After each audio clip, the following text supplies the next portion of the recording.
Hello, and welcome to The Fool and the Philosopher. The Philosopher and the Fool. I learned about in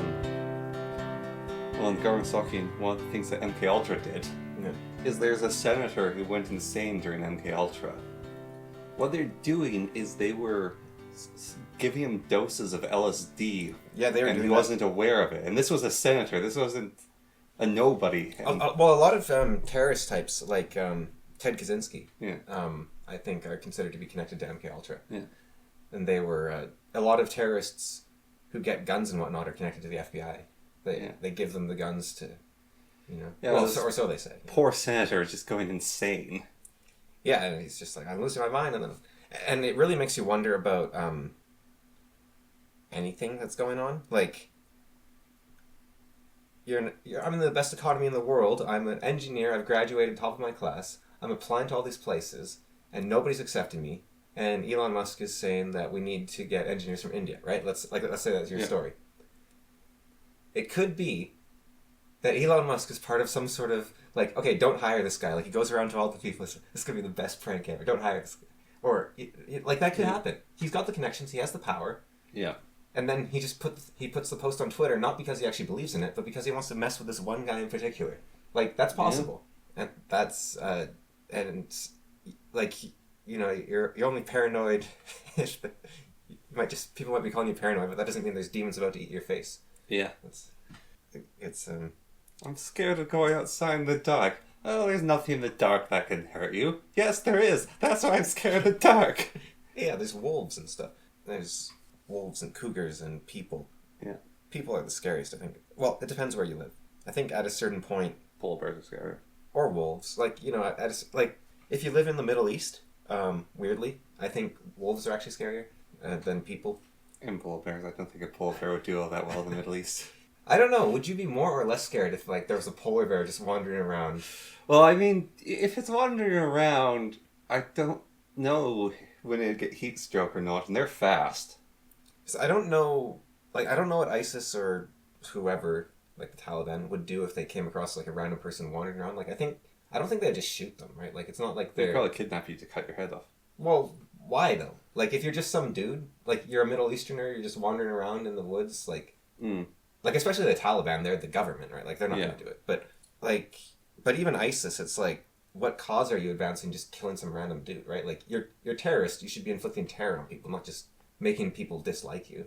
Like, you don't want your own soldiers to get dissatisfied. Like, I joined ISIS because you had a vision, and now you're just killing random people, right? Yeah. Like, I'm sure some people joined up just so they could do killing. But the wolves in the Middle East, like, thousands of people die a year. It's not many in the grand schemes of things, but it's like... Wolves kill people in the Middle East? Yeah, it's like the only place on Earth where they really do. I thought wolves didn't kill people. They don't in North America. Much. They have killed people in North America, but it's very rare. But in the Middle East, they do kill people. They're much smaller. They're like jackal sort of things. But they actually do kill people. Like, hundreds or thousands die every year. Huh. But, and in Europe, of course, well, we did talk about that way back, where there's not actually that many... There's cases of people killing wolves. Yeah. And being scared of wolves. But there's not that many stories of wolves actually killing people. Like, during World War I, where both army sides had the truce because the wolves were eating all the corpses. Yeah. The wolves were eating all the corpses. They weren't eating people, like living people. They were... So, and then there's the Siege of Paris, which you have to go to Paris to figure out if it's true. Because apparently there's an inscription on the cathedral there. It's like, what kind of citation is that? And there's a statue? Which cathedral? It's Paris. There's a statue of the hero who killed the wolf. Oh, yeah. King. Go to the statue in Paris. like, I think that the guy who wrote... The founder of the Boy Scouts, I think he made it all up. That's my theory. The story comes from him? Yeah, he wrote a book called On Wolves, which I considered buying, but it's out of print. It's from, like, the 1910s or something. So it's like $40, and I want to read, like, a paragraph from it. And it's like, do I want to spend $40 to read a paragraph that won't even prove anything? Sounds like Blackwood's book.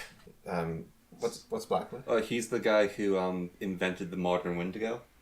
He wrote a book in 1900. Yeah. And basically all stuff that we have about Wendigos comes from him. That name sounds familiar. Is he the founder of the Boy Scouts as well? No. Okay. No, Blackwood's just a common last name in the States for some reason. It's a cool name. Yeah. But yeah, so did you see in what's the main character's name of Ignatius. Ignatius in Confederacy of Dunces? Did you see in him like did kind of like like it hurt me in a way? You just like you see parts of yourself. You're like, ooh. No, it didn't hurt me at all. He's your hero. No, he's not my hero. What was the word? I was thinking about it all week. I can't remember right now, but he would be a great person if he wasn't so awful. Well, actually, I will say the one thing in his defense from the little bit I've read of the book so far. Wildbow, who wrote Worm and Ward and Twig and Pact and all those books, I don't like any of his books but the superhero ones. Yeah. And I think the reason is he seems to have this obsession with people talking themselves out of situations. Like, he has a lot of... Like, the characters in all his books but Worm and Ward are really weak, and they deal with gods and evil people and whatnot, and all they do is they talk circles around them so that they're like, oh, like, they're about to kill them, and then they say a bunch of stuff, and they're like, okay, fine, I won't kill you, I'll let you go if you do this for me. And they get... Or they'll convince them to kill themselves, or even whatever else. Like, they out-psychologize them, right? Yeah. And, you know, all that makes me think is that he's never been, like, that works on a tiny percentage of people. Yes. Like, most people... If you sound smart at them, they're just going to hit you. They're not going to listen to your words. It's like, he has never played a game of Catan, right? Yeah. I've played games of Catan where I do a little move in the beginning that makes a person not be able to settle where they want to settle. So they have to settle somewhere else, which turns out to be better for them than if they'd settled where they wanted to settle. And like 3/4 of the way into the game, when we are both losing and there's another player winning, and I offer a beneficial trade that would give both of us a chance to actually win the game. And this isn't just one person. This is like everyone I've ever played Catan with. They will disagree to make that deal because they want to spite me for that move which had no consequence at the start of the game. And it's like, you cannot... And I consider myself, maybe I'm wrong, but I consider myself to be above average in convincing people. Like, fairly high above average even. But most people you just can't convince. They are just going to take you out. But, that said, Ignatius actually does it in a very realistic way, which I actually... Like, the way that he writes Ignatius, he actually can convince entire crowds to turn against people in a very convincing way. And because he does it by making himself appear pathetic and lovable, and people are like, oh, just leave the boy alone. And you haven't read the book, which I thought you had. Yeah. But I feel like the author had a portal into the future. Yeah. And he saw Reddit. And it drove him insane. And so he wrote that book. Yeah, no, he's definitely... Like, the whole book is like that, actually. The character of Ignatius, he has a lot of problems. He's got a valve that closes up. Yeah. And it makes him very gassy. Yeah, so he says. Yeah, so he says he has, like, all these justifications. He has all these reasonings. Where he becomes a vile character is when he blames the rest of the world for his problems, and he thinks himself better of everyone. Well, I think it might even be a step before that. Maybe it's unfair, but where you start listing off all your inadequacies as if everyone doesn't have them. No, his list of inadequacies as well. That's also where he's vile. Like, he talks about, mother, I can't do that. I get motion sick, right? Whereas he completely ignores the fact she has crippling arthritis. Yeah. But he's like, oh no, I can't lift that. I get motion sick or whatever. Yeah, but yes, he can wear that green cap. Yeah. He can have the crazy fashion. If it comforts him, like he has logical reasons for everything he has. Yeah. But then he judges everyone else for not doing the same thing, and that's where the problem comes in. Yeah. Exactly, and he is very spiteful towards the world. You can feel though that I'm like 99% sure that the author is making fun of himself. Potentially. Like, you can't write that way unless... You could say that he makes fun of everyone. The book, like, it was written in the 60s or I don't know 50s. It was published in the 60s, I think. But he makes fun of everyone. Absolutely everyone. Like the old man. Yeah. Who's like, it must be communists. Yeah. And he makes fun of that, but he also makes fun of fascists. He makes fun of actual communism. Like, he's not a proponent for communism at all in the story. He makes fun of black people in the story. He makes fun of white people. He makes fun of the conflict in between them. And it's not the, like, degrading, haha, I'm better than you. It's a masterful examination of the actual, these are the problems, and I can make fun of it without hurting people's feelings. That's what he's a master of. He can make fun of people without hurting the feelings of the people he's making fun of. Unless those people, if you get offended by his book, you deserve to be offended. Well, I think what he's doing is he makes fun of you by taking your side. Yes. Like, he takes your side in such a ridiculous manner, you're like, oh, wait a minute. Yeah, if you're offended by his book, you deserve to be offended. That means you identify with his characters, yeah. Yeah. What's the thing he says? They're lacking in geometry and morality, or something? Geometry and... It's not morality, it's theology. Geometry and theology. Geometry and theology. Yeah, so Ignatius is a master's in medieval history. I don't know why that's funny to say. And he's obsessed with the medieval era, absolutely. And he thinks it's a better time than ours, so... But yeah. You haven't read it, so we won't go on much more about it, but... No, I want to read it, I just gotta... I'm just reading Nietzsche, which... Man... You know, you wake up in the middle of the night and you can't sleep. So you're like, okay, I'll just finish reading my book, and this did not help. You just lie there going, ah! Well, he writes like I speak. He's like, he has 400 asides and like 30 examples in a single sentence. So the sentence takes 3 pages, and you have no idea what he's talking about by the end of it. And you're like, wait, what is this sentence about? Do you see where Jordan Peterson got his writing style from? Yeah, it's very similar to Jordan Peterson, actually. Jordan Peterson, it's a bit better. Jordan Peterson almost has the opposite problem, where he doesn't give examples. Yeah. And then he also uses all these crazy big words. Nietzsche doesn't do that. He just uses words in the wrong way. As far as I can... It's all translated, right? Yeah. So it's tricky. But it's like, he keeps talking about the will to power, and it's like, that's not an English sentence. I don't know what that means. But I think what he's doing is he's comparing the difference from the will to do good, from Kant. So he's saying, no, there is no will to do good, there's no will to do evil, there's only the will to power. Well, don't people claim that Nietzsche basically destroyed Kant's philosophy?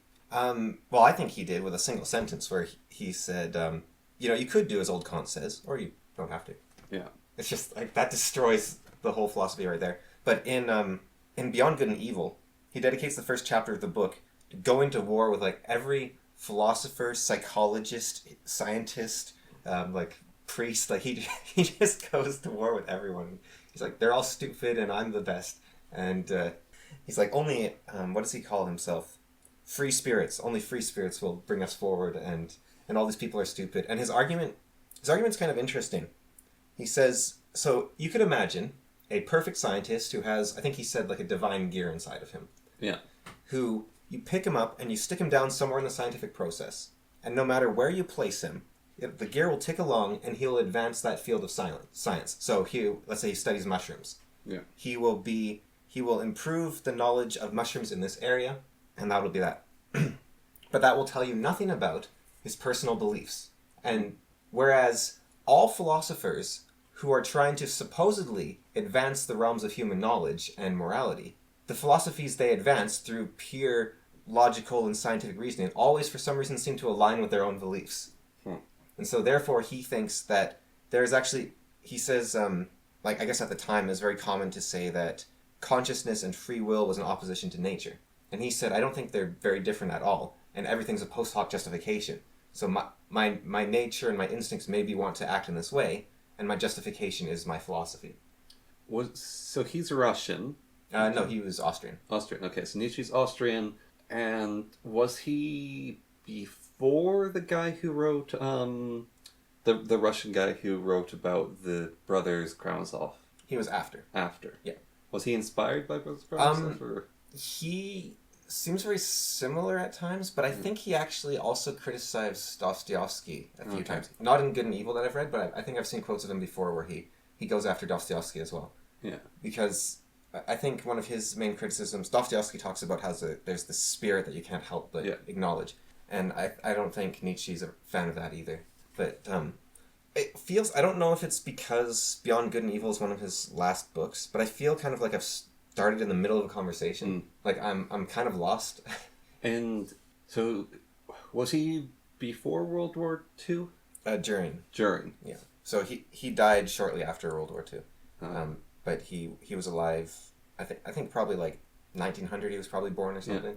Yeah. And so the Nazis were actually inspired by his niece, I believe, who took a bunch of his writings and reframed them with a Nazi lens, and then they're like, oh yeah, Nietzsche's the best, but he hated the Nazis. Was he the philosopher who was in crippling pain his whole life? Yeah.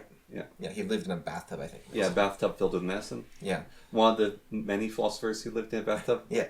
And I know of at least three. Three. Like, there's Diogenes and there's Nietzsche. And the guy who wrote the poem, No Matter How Straight the Gate, or... So how bent my bow, I'm the captain of my ship, I'm master of my fate, or... No matter how straight the gate, no matter how charged my scroll. Charging skill, yeah. I am the master of my fate, I am the captain of my soul. Yeah. Yeah, that guy was... His story is... Well, he had his leg cut off. Yeah, well, his story is very interesting, though, because he also was in a bathtub filled with medicine, and he got better. Yeah. Well, maybe because he wrote Invictus, he's unconquerable. Yeah. Well, that's the sort of thing, like, I think... You know, people's like, oh, you just have to use your will to make yourself better? Like, you just have to be in the mindset of being healthy? I think he's, like, one of the few people who justifiably is, like, powered through his suffering. Well, I think stuff you can have a lot of bad stuff happen to you, and then ruminating on it can make it worse. Yeah. Like, Nietzsche, reading his writings, was all about, using your own will to advance yourself. Yeah. And he was a very positive guy. He was very full of wonder. And, he was injured his whole life, right? Like, I don't think you can necessarily just blame people for their psychological... I'm not blaming people for it. It's like, I'm complimenting. Yeah, but that's what happens, like, the instant people say mind over matter, it instantly becomes, you are a failure for... Yeah, fair enough. Like, because it's kind of the same thing, unfortunately. You weren't strong enough to get better. Yeah. Or, like, you're a failure, why aren't you like the writer of Invictus? But I think the writer of Invictus could have died if he had been, if he'd given up, right? Like, he had a pretty miserable lot, but he just kept going forward. So I think it can make the difference, but even if you see someone suffering and they're here, they could have already reached the pinnacle of where they... Yeah. Like, I mean, that's depressing in its own right. It's like, you're at the pinnacle, right? Like, maybe they can keep moving upwards, but they might be on that path, right? It's not always a straight path. Yeah. And they might be moving towards that. Or they might be like Nietzsche, and they're just, their whole life they have troubles going forward. But... Back on the Nazis. Okay. So, I told you a while back that there's a channel that translates old speeches with AI. Yeah. And one of them that they translate was one of Hitler's speeches. Yeah. So another speech that was translated, which is a very famous speech, actually, is Goebbels' speech after the siege of Stalingrad, where the Germans lost. Yeah. And his speech, like... It's a pretty impressive AI. There's German speakers in the comments saying it did a fairly good job of translating him. Yeah. He was a good orator. Like, there's a reason he was the head of propaganda for... Wow. I mean, he'd have to be, given he's got the most punchable face on earth. Yeah. No, he's an amazing speaker. And his speech is interesting because he was saying... Well, do you know what his speech was? Goebbels? Yeah, his speech after Stalingrad is like his... No. Okay, so he was saying that Bolshevism is the greatest danger to the world. Yeah. And the rest of Europe, London and DC are all too weak to fight it. Yeah. Because they think their democracy will protect them from it, but they have communist parties in their own countries that are doing well, they have deceivers in them. Only National Socialism is strong enough to fight Bolshevism. That's Hitler's argument in Mein Kampf as well, yeah. And so the German people must basically do the best they can so the sacrifice of Stalingrad is not in vain. The German people have the right to defend themselves and their ancient 2,000-year-old culture from Bolshevism. And so we must do all in our power to fight back, and if others want to stop us, then they can try, but we will defend ourselves while during that. And it's all the Jews' fault that Bolshevism exists. Yeah. Gotta throw that in there. Yeah. But it is interesting that... But it's a very... He's saying, like, we will have to sacrifice the luxuries we have, but we're not destroying them. Luxuries, when we're out of war, we can have our luxuries again. But while we're in war, we have to stop them. But we will keep the theaters running and we'll keep the movie theaters going. Because even though we have to stop a lot of luxuries, we're not going to make our lives a miserable grayness. We're still going to have some things to entertain us and places so our soldiers can go and recover and relax. That's kind of fun. Hitler, I think I mentioned it, right? He'd give up food to be able to afford to go to the opera when he was a kid. Yeah. Like... He's a big fan of the opera, so... Yeah. Well, that's one of the answers. Like the first German citizen of the National Socialists, which is the Führer, he doesn't like have all these luxuries just as everyone else has. So we need to all give them up. Yeah. Like I didn't listen to the whole thing. I listened to about 40 minutes of it. That's a long one. Yeah, it's a very long speech. Give John Galter one for his money. I don't think so. But he is an amazing orator, and it's a very good speech. And I think it's the same problem with Mein Kampf. Yeah. Is there's parts of it where it can go like, yeah, and then 2 sentences later it's like, okay, you lost me. Yeah. And it's like, oh, ooh. It's like, the Jews are evil. Yeah. And we should care about the German people. Boo. His oration, so apparently That was a joke. Yeah. His speech is banned. The Jews are fine. Germans, His speech is banned apparently in a lot of schools, like the translated form of it, and it's banned in Germany completely. And honestly, with, like, I only know Hitler, right? But, like, from schools, I'm kind of on board. Well, you go, like, oh, the Jews are bad. Yeah. And it's like, oh, you can sort of joke about it. If you don't know it's Goebbels, basically, yeah. and you don't know the history of him and a lot of things about it, you could go, oh, I actually see his point. Yeah. Well, I mean, you still can, even if it is Goebbels, right? Yeah. But I think... it is, like, he demonizes them, definitely, but it's like, study Goebbels to get a masterclass in how to demonize people. Because he's good at it. He is really good at it. I think the only... was I just about to say that? What was it? Right. The only problem with censoring, like, Goebbels and Hitler and the rest of them from schools, because I'm kind of on board with it just because they are so convincing, right? Like, I think Hitler was actually so convincing he convinced himself. Yeah. Like I think he made a mistake in his reasoning, and he decided to rationally follow his reasoning in spite of his morals. And I think, because, like, a lot of stuff he writes, and a lot of the stuff, like, Himmler would talk, like, in his speeches and stuff, they didn't like what they were doing, but they believed it was for the greater good. And... well, if you learned about Goebbels, he was, like, the most pragmatic man in the world. Yeah. It wasn't... Himmler hated the Jews, apparently. Vehemently. Like, that's one of the things about Himmler.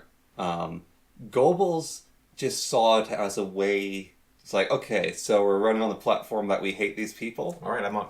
yeah. It's like, okay, I will run the radio, because he was the guy who ran the radio. I will run it so we hate them. Like, we hate these people? Okay, I will make the German people despise them.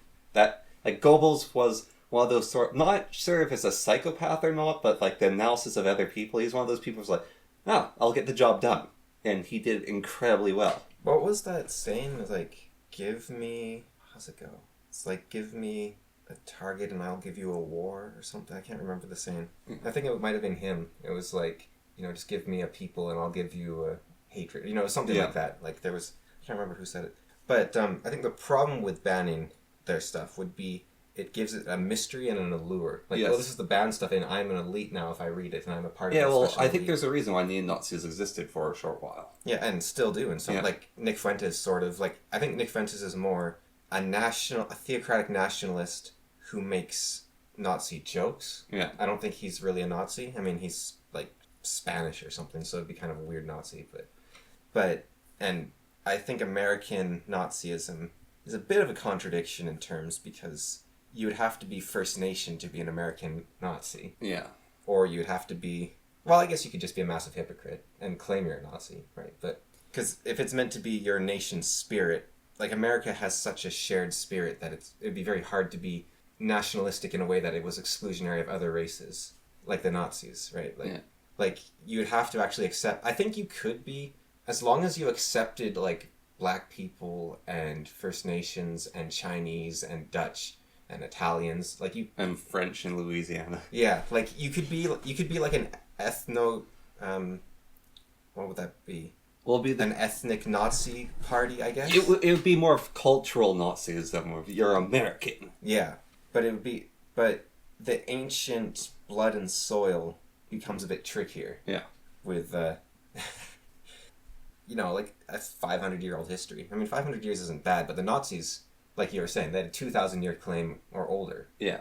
Like 2,000 years is just when the Romans conquered them. They were around before that. But also they were like barbarians. I don't, kind of skip over that a little bit. One of the other, I think we've, But I think I don't know. You should definitely, I don't know. At some point their arguments might need to be addressed, right? well, yeah, You can't just hide them away. I think there was a mistake made. Like, we kept doing the World War II propaganda of these are the most evil people ever. Even if the Nazis, this is a weird statement, even if the Nazis were the most evil people ever, we shouldn't have based our society and culture around them being the most evil people ever.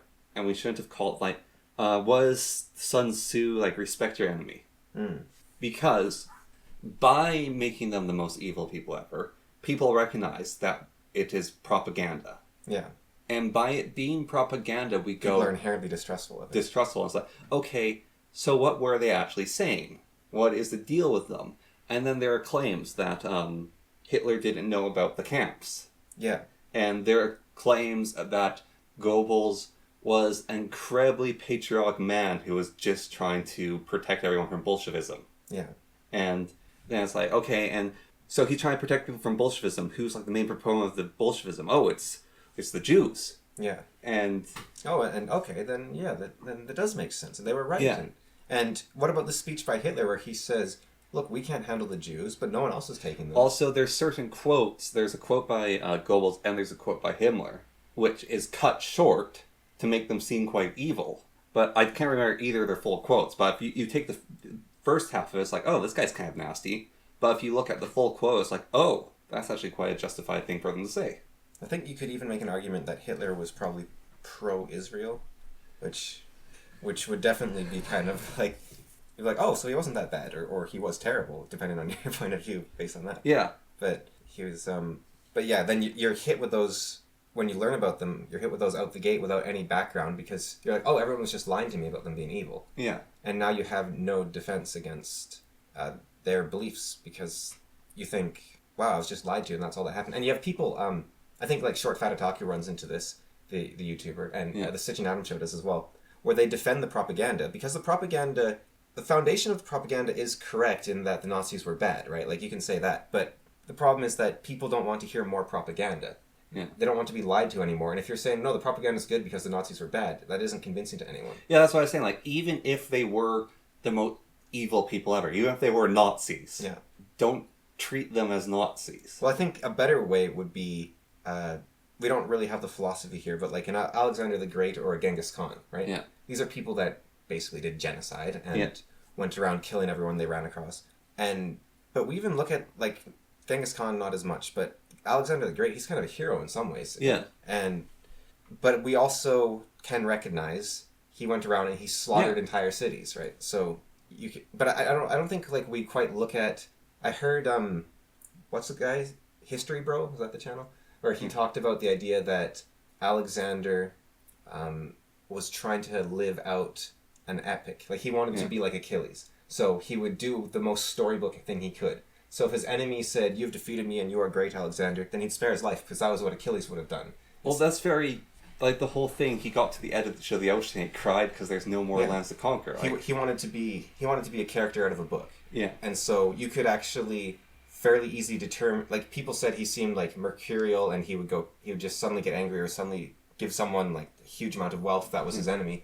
But it was like, no, what was the story? Yeah. What was the most interesting? And so you could say, this is how you view the lens through which he did things. And so for Hitler, you could say, instead of Hitler was evil and wanted to do evil things, you could say he was terrified about the destruction of the German people. Yeah. Because you look at the groups he hates, right? He hates the French. Yeah. He hates the Jews. He hates the Habsburgs. Yeah. And it seems really racist. Like, oh man, he's super racist to, the aristocracy. That's not really racism. That's classism, I guess. But then he's racist towards the French and he's racist towards, the Slavs and to the Jews, and you say, okay, so he's just racist to a bunch of people, but all of them were actually at the time threatening Germany's existence through the Habsburgs. Yeah.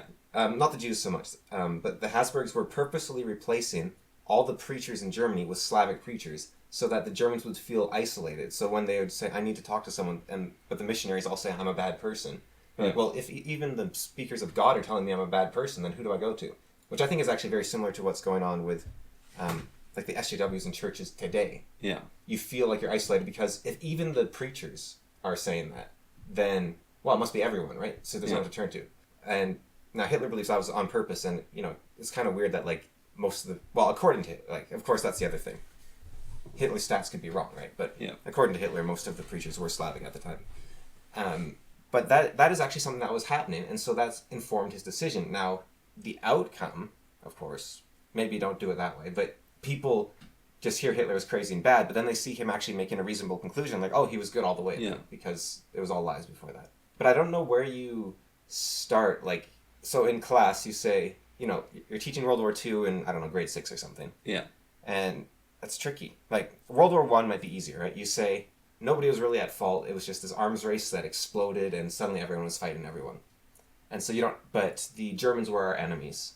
But that doesn't mean that they were evil, it was just, But then you say World War II, because it is kind of crazy. Like, they rounded up all the Jews, killed like 3 million of them or 5 million of them or whatever their number was. And they rounded up a bunch of people with mental defects and secret societies, and they killed all of them. But these guys, they're like people like everyone else. Which is true, but that's a hard sell. Like, yeah. But I think maybe that's the important thing, though, is you say, no, wait, this is, okay, grade 6, right? You go, okay, class, so I'm going to teach you about the Holocaust, or grade 5, I guess, depending on your school. I'm going to teach you about the Holocaust. I think we had a very unusual teacher. I think he's usually taught in high school. Could have been. But so you show all the pictures of the bulldozers bulldozing the bodies and whatnot, and right, and you're like, okay, so this is the Holocaust, this horrible thing that happened. Don't think any one of you wouldn't do this. That's how you do the class. Kids go home, the school gets some phone calls, the principal's very disapproved. But I think that's actually the way you have to do it.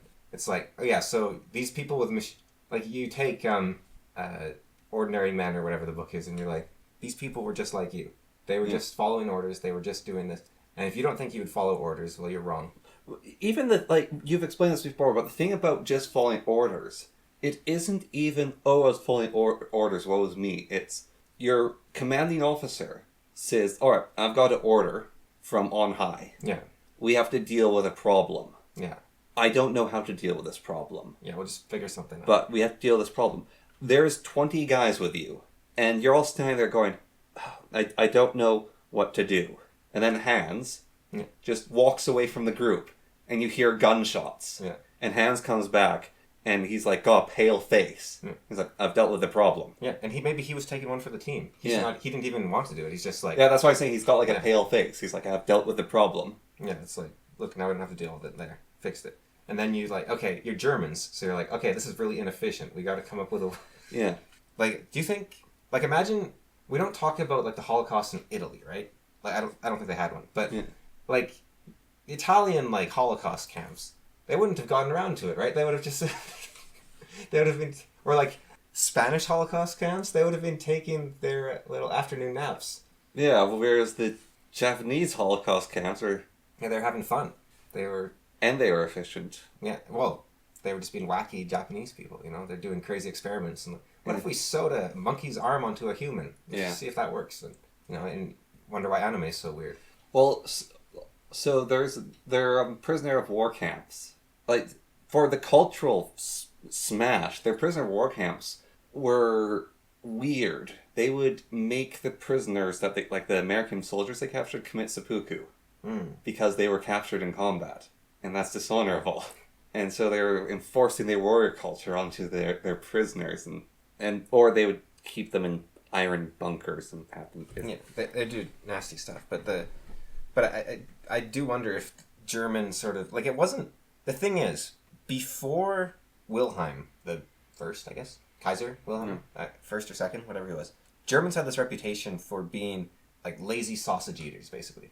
And then suddenly they became this hyper-efficient country. So it's fun to do the stereotyping, but I think it was actually the culture, not the people. Like, something changed in the culture, like, overnight that made them hyper-efficient, hyper-pragmatic. Pragmatism was really gaining popularity in the 1920s, and the Germans fully adopted it. But if you were going by, like, oh, Italians, they're these guys that care more about romance and pasta and all that. Yeah.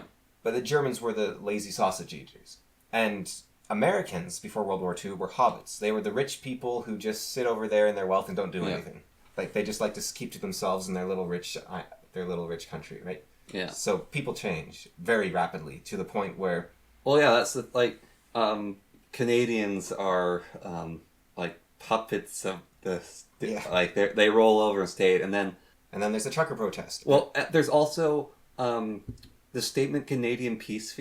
If you ever have a Canadian peacekeeping force, let me speak clearly. If you ever have a Canadian peacekeeping force show up in your country, run. There is. I didn't know about this. There is a list of horrible war crimes. Like, this isn't World War II anymore. Yeah. This isn't even Vietnam. This is like what we would consider modern Canadians of the UN. Yeah, there's a list of horrible war crimes Canadians have done. It's called the Geneva Convention. Well, no, so that's the Geneva Convention. But then the peacekeeping corps of the UN that are Canadian, it's almost like the German pragmatism of there is a problem in this area. You send in Canadian peacekeepers. And when you think about them, it's like, oh, they're just there, they don't fire any shots, they don't do anything. They murdered a whole village. What was And this was one case where they were charged as doing a war crime, and their justification was one of the villagers shot at them, and the guy, everyone seemed peaceful there. They're sent there to protect them.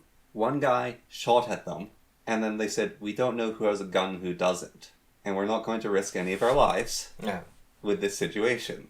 And it was almost like a game theory thing of, all right, if there's Canadian peacekeepers, you don't mess with them, because they will eradicate you. You know what it could be? I just had this thought. In maybe elementary school or high school, there's the little scrawny kid who's never been in a fight in his life, right? Yeah.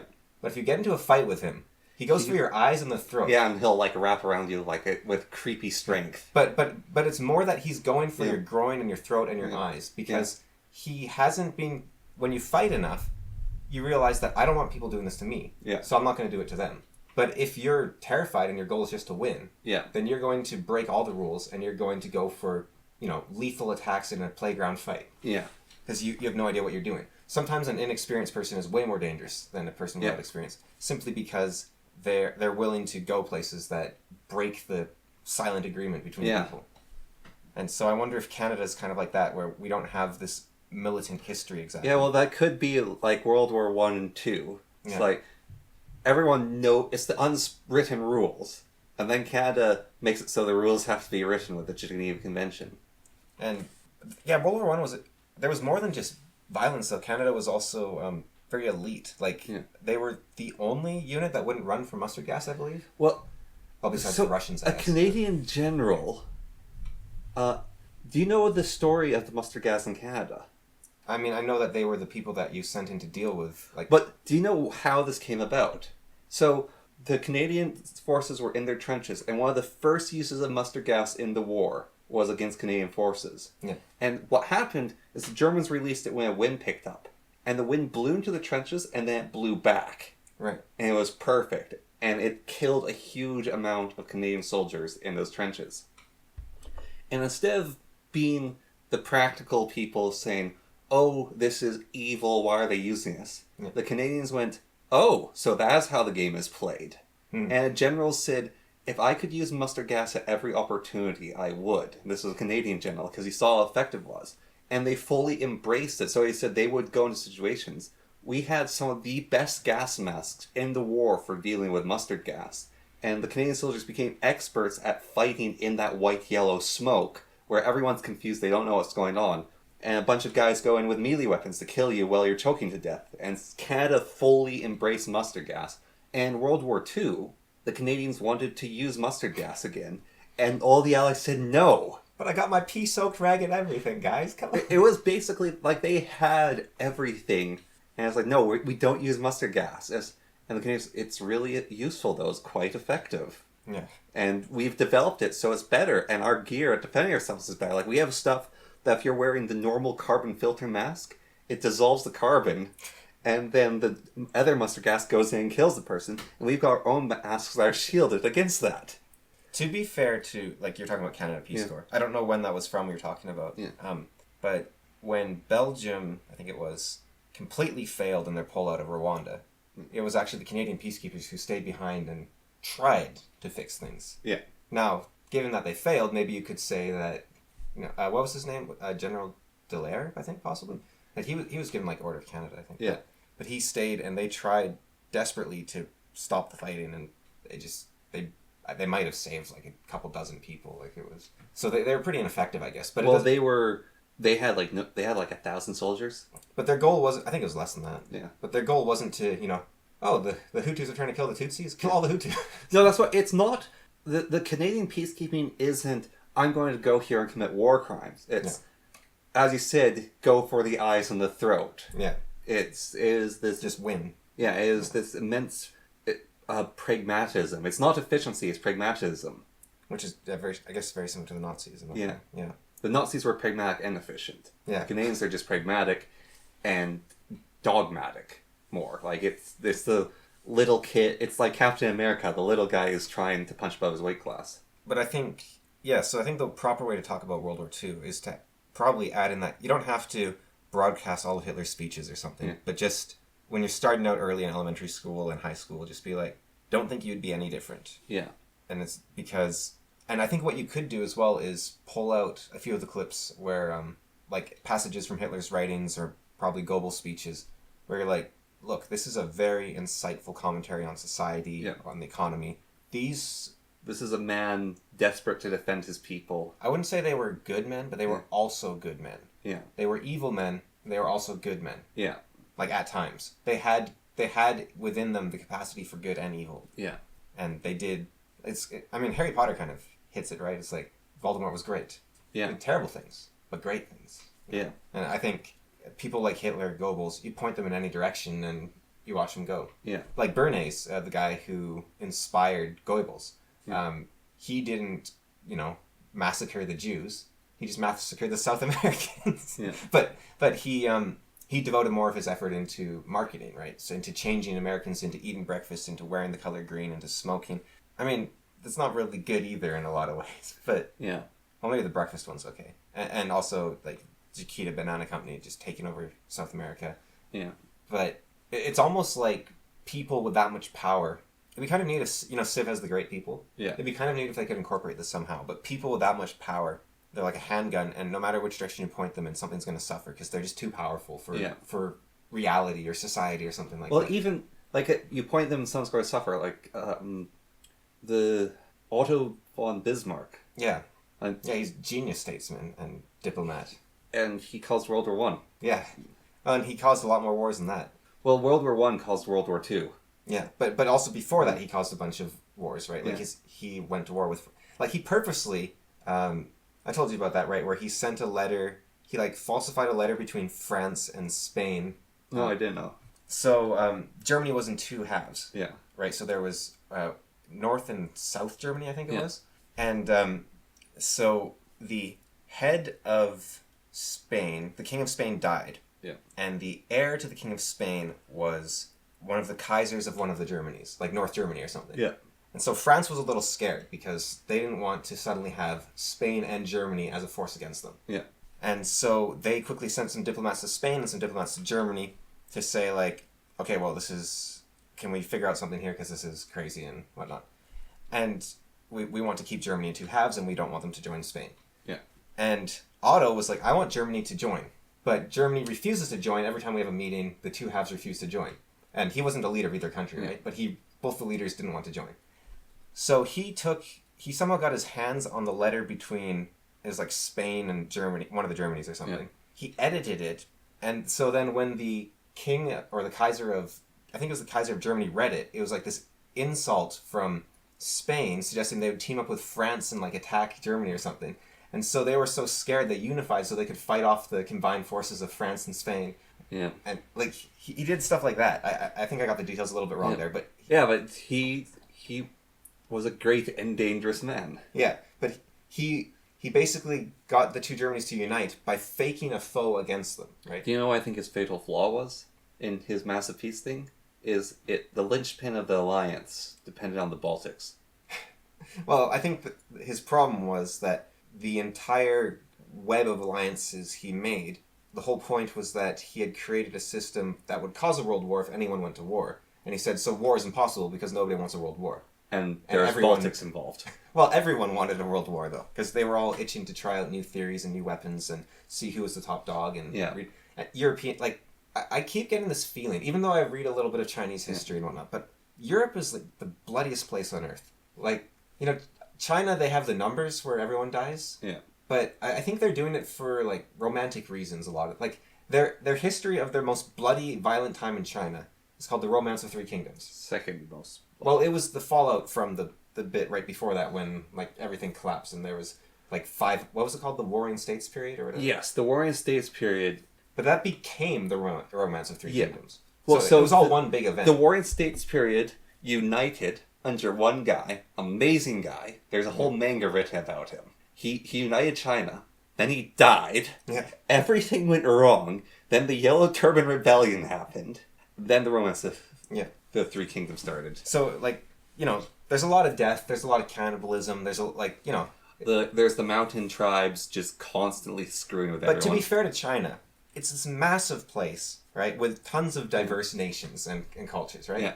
Europe, there's, like, Germans and Latins, right? Like, there's, like, and the Slavs. Yeah. There's, like, 3 cultures in Europe.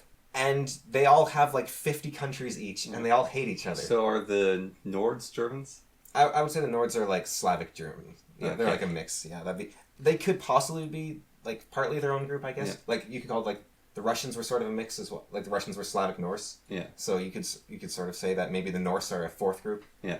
So there's 4 groups, and each group has, like, 50 countries. Yeah. And they all hate each other for some reason. Like, French and Germans were the same people, right? Like, they were the same people. And then there's these hoity-toity jerks sitting on their little island, and they're just asking to be invaded. And, like, the Spaniards and the Italians, they're basically the same people, right?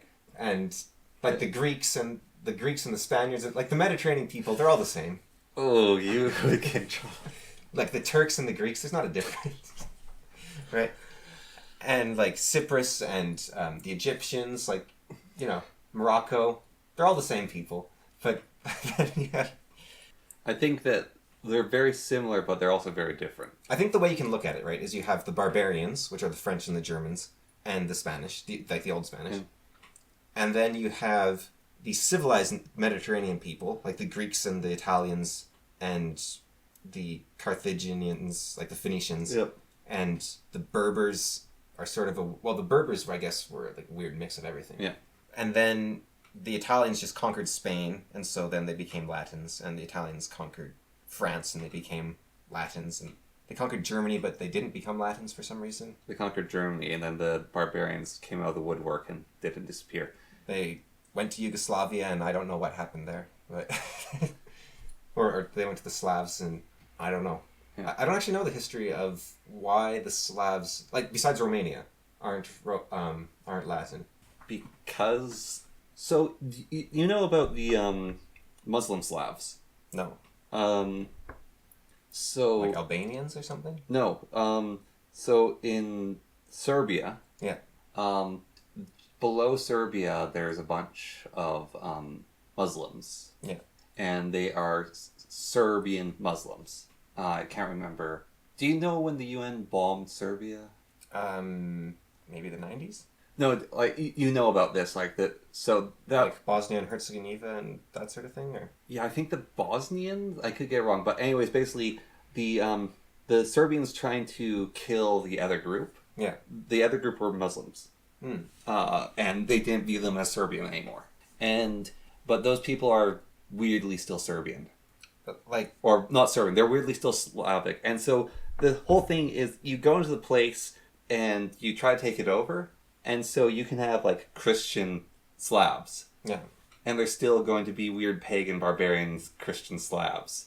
And you have the Muslim Slavs, and there's still weird pagan Muslim Slavs. And it's like you try to do something there, and they instead of your culture taking them over, they sort of take over your culture that you put in.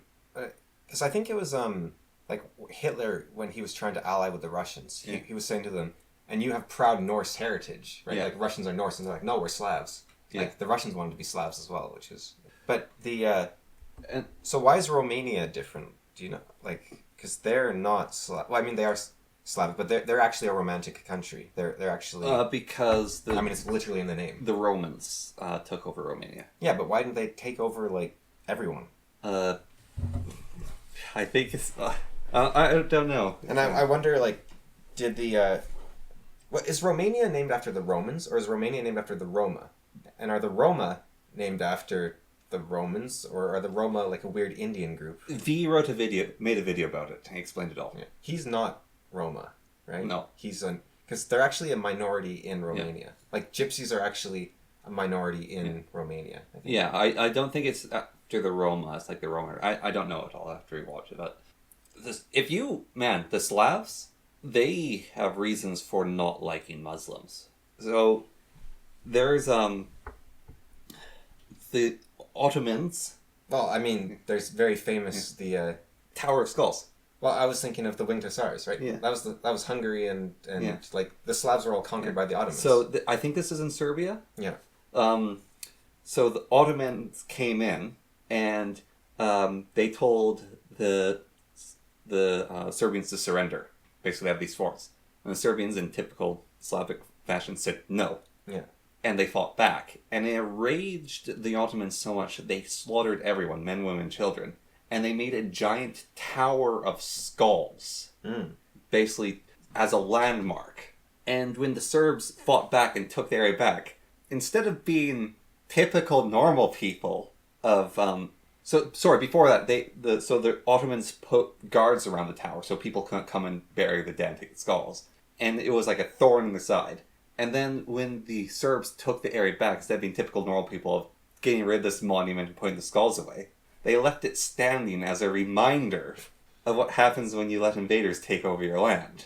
And so there's still the Tower of Skulls. I guess it's a weird region, right? Like they had the Romans come in, they had the Ottomans, they had the Huns. Like it was actually that might be one of the differences with Romania is the Romania didn't get conquered by the Ottomans. Oh, because of Ivan, or was he at that time period, or was he? Vlad. Vlad, right? Not Ivan the Terrible, right? That's a different guy. Yeah, it was multiple people. Vlad was one of them, but they instead of getting conquered, they made a treaty. Ivan was Russian, wasn't he? Yeah. They made a treaty with the Ottomans that we will give you we'll give you hostages and we'll give you boys to become the soldiers. Yeah. If you don't take us over. And then one of their hostages was Vlad the Impaler, and he served in the Ottoman military until he was like 24 or something. Yeah. And then he came back to... He was a janissary or just... No, he wasn't a janissary. So there's hostages and there's janissaries. So the janissaries were basically, they gave their citizens into slavery. Yeah. The hostages is you give your sons to them as hostages and they have to serve as generals in their military and become a part of their culture. And then they can go back after they've been hostages for enough time. So it's basically a way to humiliate people, but not taking it too far and castrating them. Right. And so Vlad came back to Romania, and he despised the Ottomans. Absolutely despised them for like humiliation for what they're doing to his people. And so they came to him when he became king, and they said, give us tributes. And then all the people who came in the retinue to become tributes got impaled in sticks and set up around his country, which was like Latvia or something. Or Transylvania. Yeah, Transylvania. And so they were all impaled, yeah. And they sent more emissaries because they're Actually, I can't remember how... Yeah, no, I think it is Transylvania, but Dracula was like Hungarian in this or something weird. Yeah, I can't remember how it works. Well, so they sent the more emissaries because they didn't come back. It's like, what's the deal with it? And they saw all their emissaries impaled on sticks, and they came to him and demanded to know why he did. And he impaled all those guys on sticks.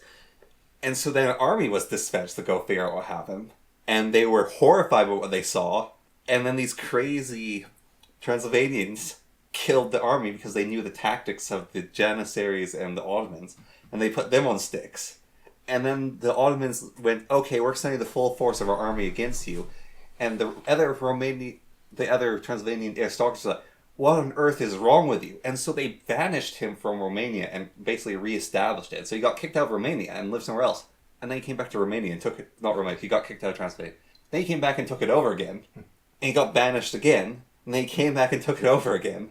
And they dispatched a final time and never came back, I think. But he basically held off the Ottoman advance for something like 20 years and stopped doing deals with them through a sheer reign of terror. Like, there's a reason why people call him Dracula, and the story is partly based on him. You think? Well, I think his name was Dracul, right? Yeah. So, I mean, that's why. Dracul. It was his name. Yeah. So, but, yeah, he was... and he wasn't... Like, after he impaled the other people, like, you disagree with him in court, yeah, you get impaled. Like, it wasn't, I'm... Like, that's the thing, it's like the Nazis. It wasn't, he's this cool guy who did some horrible things. Like, no, he did a lot of horrible things. Like, the nickname the Impaler was, this really works. Imagine you're going back to the Ottoman Emperor and you're like, he killed all the messengers, sir. Oh, really? What did he do? What did Vlad the Impaler do? Well, he impaled them. What? Well, the horrible thing about his impaling is sometimes he would kill people and impale them. Sometimes he would impale people and kill them. Oh. Yeah. I don't know. Something about it makes me uncomfortable. Like, it's not just horrible. It's like... Yeah. Something about it is unpleasant. Yes. And so that's why people didn't like him. Yeah. It's like, you just kind of like... Imagine you walk up to his house or whatever, and you're just like kind of... You're clenching everything as you go through. You're like... Ugh. Yes. Well, there's a area, I think it's in Afghanistan, there's a joke, which is when pigeons fly over it, they cover their butt with one of their wings. Same idea. It's same but different. Yeah. Just like... Ugh. But yeah, you clench everything. But I do wonder about, like, why are the Slavs still around, and like, why are they so ungovernable? Well, it might be that they are the bulwark in between Christianity and Islam. Yeah. Islam, but before that, they were the bulwark between the Romans and Like the Mongols or the Persians. Or... Yeah, and then they were between the Greeks and the rest of Europe. Like, they're kind of this knotted ball. Yeah. Which is surrounded by a bunch of people. However, they live in forests and mountains, and forests and mountains are notorious for being hard to root the people out of. And so it's basically they're always they never really do the conquering, and they're constantly getting conquered, but they always manage to fight it all. Stay conquered. Yeah. Like the Germans and the French, they stayed conquered more or less. But the Slavs never... But they never really, like... I'm trying to think of like a great Slavish... Well, the Hussars. Empire, like the Hungarians, I guess. The Hungarian-Polish Empire was their great empire. I guess, like, Poles aren't really Slavic. No. They're more Balkans. Baltics. Yeah. Yeah, they're more Baltic. Yeah, but they have a rabid dog on a chain, which is the Hungarians. Yeah, but that, like, because like the Polish-Lithuanian Commonwealth, like I think Lithuania was the big... Well, I don't know. Lithuania was larger, doesn't mean it's more powerful. Like the Pomeranians were like a Norse, or were they... European Germans. I don't know. Well, the Hussars were mostly Russian and Slavic as well. They're Hungarian, probably, right? So yeah, they're Huns. They're and it could also be geography, like the plains of Hungary. I don't know. That's what I'm saying. It's the minefields of Bosnia and Herzegovina. It's all mountains. It's all mountains and valleys in the Baltics. Like that would be huge historical impact, though, right? Like you're the Romans trying to conquer like Bosnia and Herzegovina, and there's just mines everywhere. Well, I do think that I think that terrain definitely influences culture. Like you look at the French. When I play European Universalis, I definitely don't bother with them a lot of the time because it's annoying, right? Like there's the Adriatic Sea. Yeah. So all your power's in Italy, and it's actually a long because you have to go into the Alps and then around the Adriatic Sea to get to them. Like they're not nearby. They're annoying to. So one of the cool things about Bannerlords 2, I didn't realize because the Europe mod messes with this slightly. Yeah. Because it makes the map so big and it reduces the amount of traders. Is if you actually play just in the Caldera, there is a city that it produces a lot of beer, and then there's another city that desires beer. However, the game doesn't go, if you take beer from the production city and bring it here, you'll make them all money. Yeah. Because other merchants know that too. Right. And they're going to sell their beer when they come by that city. And so the mercantile culture of trade in Bannerlords 2 is you need to have move speed and you need to act fast if you want to get the good trades. Because other people also see those opportunities. And they do have, these areas produce the resources in the villages. The village resources go into the cities. The dynamism is actually real, right? Like, if a trader doesn't make it because of bandits, it will change the prices, right? Yes. So you could... Yes, you can. Plunder the supply lines and then sell the beer anyway. Yes. Yeah. Yeah, you can do that. It has a very... So, one of the strategies in winning war is you attack all the villages. And when a village is attacked, you can no longer recruit soldiers from it. Right. So a city, how the cities work, is they have the population, and a small percentage of the population gets turned into recruits and soldiers. That recruit pool that you recruit from, the lords recruit from as well, depending on their reputation. They usually have very good reputations in their own cities. However, that only a small stock is gone from the city's population. Another stock is whenever villagers leave a village to do trading and they end up in a place, they also increase the population and recruit soldiers. And so if you raid all the villages around the city... The city dwindles. The city dwindles, and the enemy can't rebuild their armies. But then one of the things they do is they go, okay, so these are the desert people. This is their technology, and we're going to give them bonuses towards trading. Here are the horse people, we give them horse stuff. Here are the Bretons, they like using bows. Here are the Vikings. They don't use horses. They have, like, each place has their own culture. Yeah.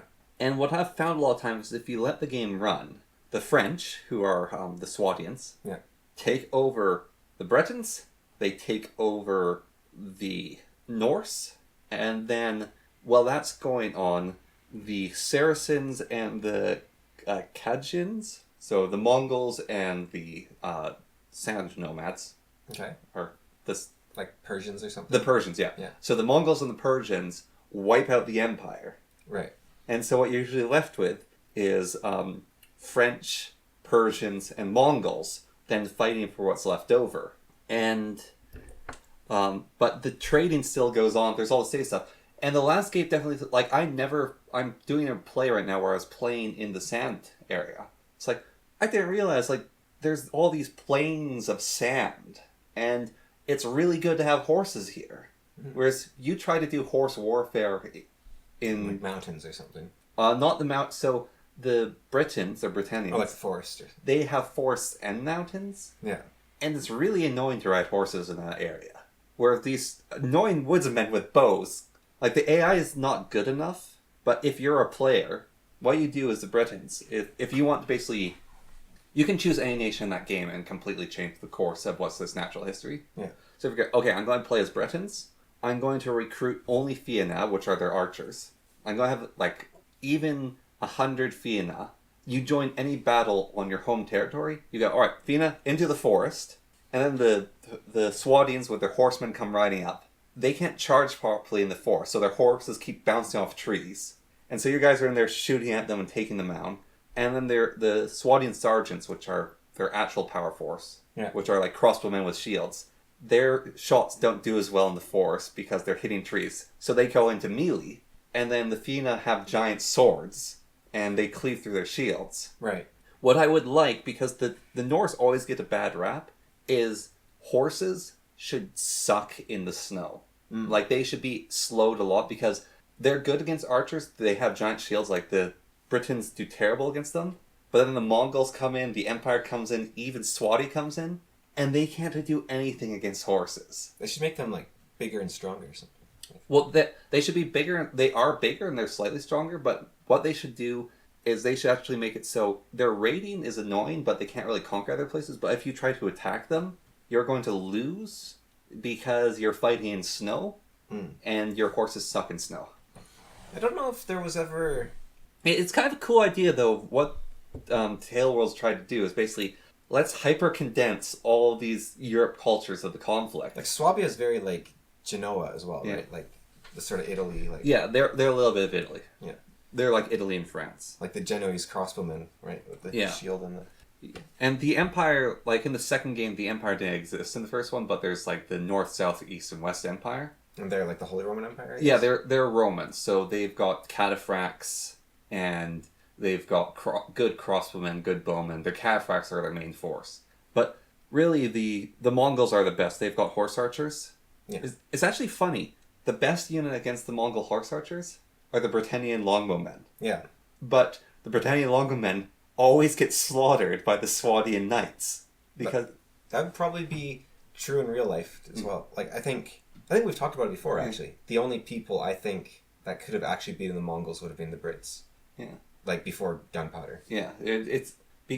They're really easy to recruit the Fianna, and they're really good against the Kurtzian or Kursajon Because to horse archers. To defeat a horse archer, you need better ranged weapons. Yeah. And there was, like, no one that had those except for Britain.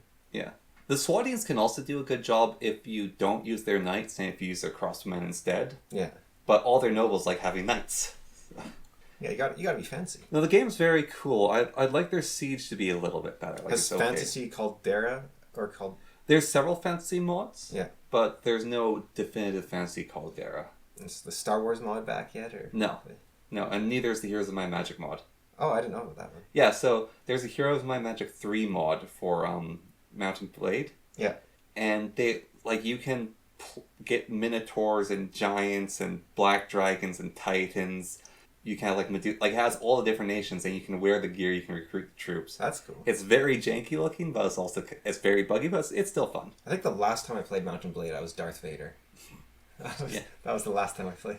No, so the biggest mod right now for Mountain Blade is the Mountain Blade Game of Thrones mod. And that's fitting, yeah. And there's a guy who's made a boat mod so that you can have boat battles. Well, I didn't like those in... No, he's made... So your soldiers sit and they actually row the boats. Then the boats can move and they can land next to each other, and then your soldiers can get out and fight each other. You can shoot arrows across while they're moving. Oh. There's also another guy who modded Minecraft into Mountain Blade. Like, Mountain Blade is a very moddable game. Is that for Bannerlords or for the first game? Bannerlords. This is the second game. Right. So yeah, you can build a castle with Minecraft blocks. That's cool. Do they have, like, siege weapons was going to be the big thing for Bannerlords, right? Yeah, they do have siege weapons, so they have trebuchets and stuff. They're okay. Because in the first game, they're just sort of these big, janky, moving things that are like... And the siege, though, could definitely be improved in number 2. Like, and were they going to do, like, dynamic destruction or something? They kind of did it. Yeah. It's not great, but they kind of did. How you win a siege in Bannerlords, which I feel... Like, there's some solutions, but if you basically want to win a siege, is you get pure archer units, and so let's say the defenders have 600 guys defending. Yeah. You only attack them with about 200 archers. Mm. But you max rate your archers, so they're super elite, and if you let the AI run its course, you will lose. However, if you just stand there. What you do is you move your soldiers up to the base of the wall, so the siege engines can no longer target them because catapults have a minimum range they can't fire over. You have your soldiers spread on a line, and they just shoot the siegers on the wall. The siegers get wiped out. You then grab the ladders, you climb up the walls, you take over the city, you get rid of the rest of the defenders. Sounds like they need boiling oil. Well, they need two things. They need boiling oil, but they should have an AI. If the player does that, what the AI should do just leave, is draw back further into the city, and then basically like hide in the fortifications and don't let them shoot. Or if you have a bunch of archers at the base of the wall, sally forth and like slaughter them all. Yeah, sally forth. Like that's another like the AI could definitely bear. But one of the really cool things I unfortunately haven't done because it's not as popular is so the multiplayer of Mountain Blade. There's two kinds of multiplayer.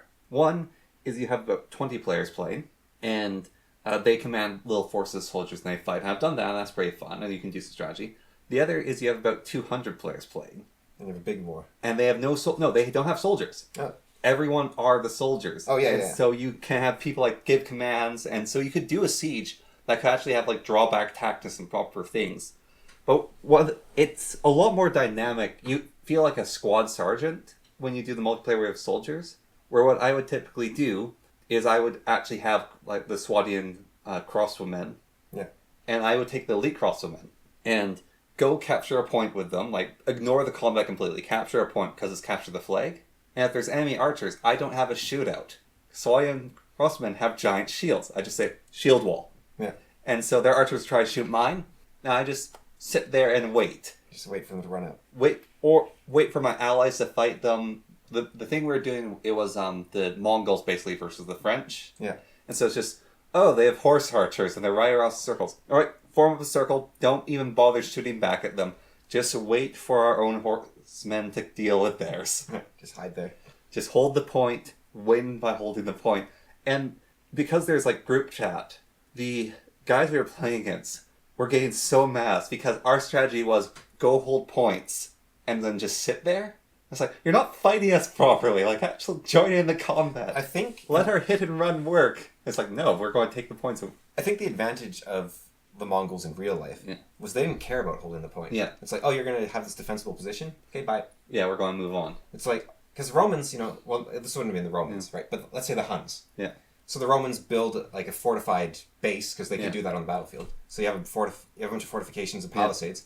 Huns are like, okay, we'll just go to that city over there that you're not in because you're in this fortification. Because our horses are fast, we can just leave. That would actually... That's another thing to the Britons. Like, the Mongols invade, or the Huns invade Britain. Yeah. And it's like, oh, you have these nice defended cities. Well, we're just going to go raid that village. Yeah. And then there's a bunch of yeomen there. Yeah. Yeah, they would always have archers. But, well, if it's the Huns, there's, you've got a swamp and a forest. They just go and live in the swamp. There's a reason Hadrian's Wall was built. They'll live underwater for days just to spite you. And I would really love to see... I want to see more... I've actually been very, very slowly writing one, but more fantasy that takes place in... This sounds crazy, but I want to see more fantasy that takes place in medieval Britain. And you're like, wait, that's every fantasy story ever. Yeah. But it's not. It's taking place in France. Because, or Germany maybe, but like, same thing. But Britain is a forest. Yeah. It's a dark forest full of wolves and bears. It's very hard to navigate. And if you ever get out of the forest, you end up in a swamp. Yeah. It's very hard to navigate. It's very dangerous to go anywhere. It's hard to build trails even because all the trees are giant. Well, so King Alfred's castle, which he hid in with the Norman conquest, not Normans, the Viking conquest. Yeah. You see where this thing is. And the swamp is so nasty that they actually haven't renovated, but it would have been a larger swamp with more forest. It's basically, you have a swamp, and then there's a spire of rock in the center of the swamp with a castle on it. Yeah. And there's one little trail into it. The castle Macbeth is based off the castle he hid in. And so Alfred the Great is in a swamp in a castle, and the Vikings are going, where's this guy who's rebelling against us? And then this little army pops out, attacks, then they go back in a swamp. The Vikings didn't even know where he was hiding. But if they did, it wouldn't have been worth it, because they would have to travel about a day through a swamp and then siege a castle. And then you conquer it, and you're like, yay, now I have this horrible castle. Was that London? No. No. Okay. No, it was somewhere in Mercia, I think. How did that work? There was London was like a tiny backwater town, right? But it had a fort or something. London had a bridge. Right. And so it was like the most defensible place in... Well, so no, the bridge, London Bridge, yeah, it wasn't called London Bridge at the time, it was a different name. This bridge was a fort. Yeah. This bridge was a fortress. And what the Vikings liked doing is they liked going up the river and trying to invade the rest of England. Right. And so they built this fortified bridge. And they hired a bunch of Viking mercenaries to defend the bridge. Right. And so they had British archers and Viking mercenaries defend this bridge. And so a boat would come up, like massive fleets would come up, and get slaughtered trying to go underneath and through this bridge. And so they had to invade the coastline instead. And because it became such a defensible position, the city grew around it. And back in those days, I guess the Queen just lived in the Tower of London? No. Just with her ravens? No. Do you think they were always in that region, or do you think they were brought in? Like the ravens? Yeah. I think they might have always been there. Just built around them. Just like a... But it's... Yeah, so Alfred was in closer to Wales. Yeah, no, he was on the east side, yeah. Yeah, he was the west, sorry, the west. Yeah. He's closer to Wales. He's like where Camelot is. He was in like Wessex or something. Yeah, he's where Camelot is. Yeah, or should be. Yeah, Oh man, ravens or something. I thought. But yeah, a book about being in a horrible swamp with trees. Yeah, talk about ravens for a moment. Sure. All right, just a brief. I saw a raven in a what are they called? Mountain ash tree eating berries, and then I saw another raven. It had cut a sprig of mountain ash berries off, and it was carrying it towards another raven to give it to them. And then... So it's bringing the other raven a bottle of wine, basically? I guess, yeah. But the thing I don't understand quite was once it got over to the other raven, it then, like... Because, they're really light, so they can stand on the snow. But I don't really understand the physics of this. But it then dunked the berries in the snow Like, it pushed them down, like, way below its own feet. I don't know how it didn't just lift off the ground. But and then it kind of, like, bobbed up and down. So I don't know if it was washing the berries or if it was burying them to just make fun of the other raven. Or, like, I thought, oh, it's giving a gift. And then it was like, I don't know. But they're cool birds. They are. I was going for a run yesterday, and one was just flying with me. Like, you know, you'd think, oh yeah, it's just flying the same way. But it would like stall as it went ahead of me, and then it would like go left, and it'd go right, and it'd go left. Yeah. Like, it was just hanging out with me. They're cool. Yeah. No, they are very cool. I have a question for you. Yeah. You don't have to have the answer. Okay. So population collapse. Yeah. It's apparently a thing. Yeah. That's going to happen. It's happening some places. Good. I mean, yes. There's a large amount amount like bird poop in your hair. It's just slightly distracting. Where? Right there, yeah. Might be a bit of fluff. Just a bit of fluff. Yeah. I think it's a piece of tea, actually. No. Yeah. Anyways. If it distracts you, talk about it sooner. I just did. Yeah. So I thought it might have just happened. You know, we're talking about ravens poops on their head. Yeah. So population collapse. Yeah. There's a large amount of population. People aren't having as many kids. Yeah. People are sounding an alarm about it. They're saying, "Oh, population collapse is going to happen." Yeah. So there's this video by this one guy who he makes a lot of interesting different videos. Yeah. And one of the ones is boomers talking about like passing things on to the younger generation. Yeah. And one of the lines is, "I pay taxes to a death cult." That's like the younger generation says. Right. And the pensions are you pay money to basically so older people can retire. Yeah. However, the amount of older people is getting larger and larger, and there's not as many young people. Yeah, it's a pyramid scheme. It's a pyramid scheme. And part of my thought, well, it's an upside pyramid, though.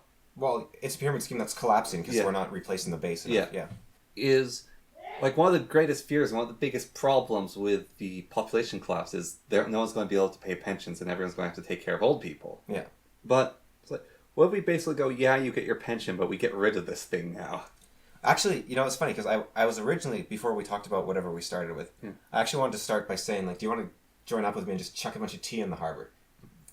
Because I was just doing some math on, like, how much money I make, right? Yeah. So I make pretty good money, I think. Like, I was looking at the number and I was like, oh, that's a nice number right there. And then you factor in taxes, employment insurance, and pension. Yeah. Right? That takes about 23% of the money. Yeah. Gone. And suddenly... Now, so you say, okay, so you're making 77% of what you were, right? Yeah. That's not terrible. Like, yeah, that's still pretty solid. But the thing is, let me just make up the numbers, okay? These aren't the exact numbers, but let me make up the numbers. So, and I'll just use some round numbers to make it easier. So let's say I make $5,000 a month. Yeah. Right. And the expenses of living is $3,000. Yeah. So that means I have $2,000, which I can save towards whatever I want. That's nice. Yeah. Woo. Except I lose 77%. Sorry, I lose 23%. Yeah. So I make... Oh, I should have chosen 4,000 as my number. So I make like 4,200 or something a month instead, which means I only save 1,300, which means I am not... My money after expenses is not 23% less. It's 50% less. Yeah. Because... So it's like, imagine you're you make $1 million a year, and your expenses are $1 million a year. You get a raise of so that you make $1,000 extra a year. Yeah. So it's like you get a 0.01% raise. Yeah. It's nothing. But that actually means you're now making $1,000 after expenses. You have $1,000 at the end of the year, where before you had $0. Yeah. So that's like an infinite percent raise. Yeah. So because the expenses are so high that the only 23% tax makes it super. George Washington and all those guys. Well, George Washington was against this, but all the other guys, right? That was like a 3% tax. Yeah. And you're like, yeah, but it's for your pension and employment insurance, so it's not actually you're not losing that money. That's going to your future, right? Yeah. And when you're old and retired, you'll be glad you did it. So one of the benefits when you join a company is they will give you things like a Christmas bonus, or they might give you paid vacation days, or right. The thing about paid vacation days and Christmas bonuses, like, oh, I got this, here's a gift certificate to Walmart, let's say, right? The thing about gift certificates in general, when you compare them to cash, is you have lost the choice. And what they're doing, they're giving that to you because it's cheaper for them. They're saving money on this bonus, right? Because what they could do instead is just give you an extra penny an hour or an extra 2 pennies an hour or whatever it comes out to. They could just be paying you more, and then you could choose where that money goes. But instead, you're actually restricting yourself to a less... Let's say you're like, oh yeah, if I had an extra penny an hour, I could put that money into Nvidia stock. I really believe in Nvidia. But they give you a Walmart gift certificate. You can't invest the Walmart gift certificate on the stock market, right? So it's the same thing the government's doing with the pension and, like, because I don't need to put money into a pension. I could take 10% of my money, right? And just say, I'm going to put that into Pepsi, because Pepsi has a guaranteed payout. So I will make 5% per year, just bam, like that, right? Or whatever the number is, 2.5 or you put in an RSP. Yeah, well, but, it's the same idea. Like, as long as I get to choose, right? Yes. But, like, because the RSP, that's just another hedge fund. That's like, I could give it to the government's hedge fund, or I could give it to this private hedge fund. But I could also just do it myself. Yeah. But at least I'd have the option if I could choose between them, right? So I'd be like, I could put it into Pepsi, or I could put this, or I could decide that, you know what? I need a foundation to build my life upon, and I need 23% of my money more now than I will need it in the future, because once I have myself established with the money I have now, like think about it this way. If I had that money, I could probably save for a house. Yeah. Because that's a significant amount of money, the $2,000 a month or whatever, right? Yes. That is enough to make the difference between me never affording a house and being able to save for a house, which means I could actually buy a house at some point. And I would rather have a house that lasts me until I retire, rather than a retirement plan 50 years ago where I still won't be able to afford a house because they're going to eke it out to me at the end, right? So you play strategy games, I play strategy games. What is the sign someone is performing poorly in a strategy game? They have a lot of resources in the bank. Yeah. Like, you see it all the time in Age of Empires. You're floating a lot of resources. You don't want to hold on to resources. You want to spend as fast as you can in order to invest in your economy, right? Yeah. But retirement savings plan, that is you floating resources. You're not allowed to spend those and invest. You're not allowed to build, like, more farms and more docks and more... Like, you're playing Here's My Magic and you've got 10,000 in the bank. It's like, you should just be buying some Titans and clearing out outposts and getting out there, right? Like, you need to move, spend. Unless you have dwarves. Unless you have dwarves, yeah. And then you're putting in Pepsi, yeah. Yes.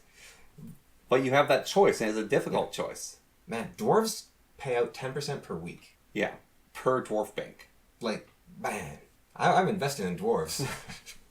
That's the place to be. Gee, yeah. Like, even to 10% per week, just a dwarf bank. Yeah, that's good. That's good payout. Oh, I'd love to have one of those. Like, yeah, that's the place you gotta be. But it's just a scheme. I would sell all my crystals for gold and put them in there. But do you see what I'm getting at? Where they're taking my money, and it's my money, and so I'm going to dress up as a Native American, and I'm going to go throw all my tea into the harbor because I want my money back. Because I think I can spend my money better than they can spend my money. And that's libertarian. And that's, but also, now, the one thing I will say is that the CCIAP, or whatever it's called, like the pension people, the Canadian pension, whatever it's called, is not managed by the government. It's a separate organization, even though you're forced to pay into it. And they have like a spotless track record compared to the government's horrible one. And if you look at the amount of money these people have, it is insane. Like they have hundreds of billions of dollars. What the pandemic happened, and they had to pay out a bunch, right? Yeah.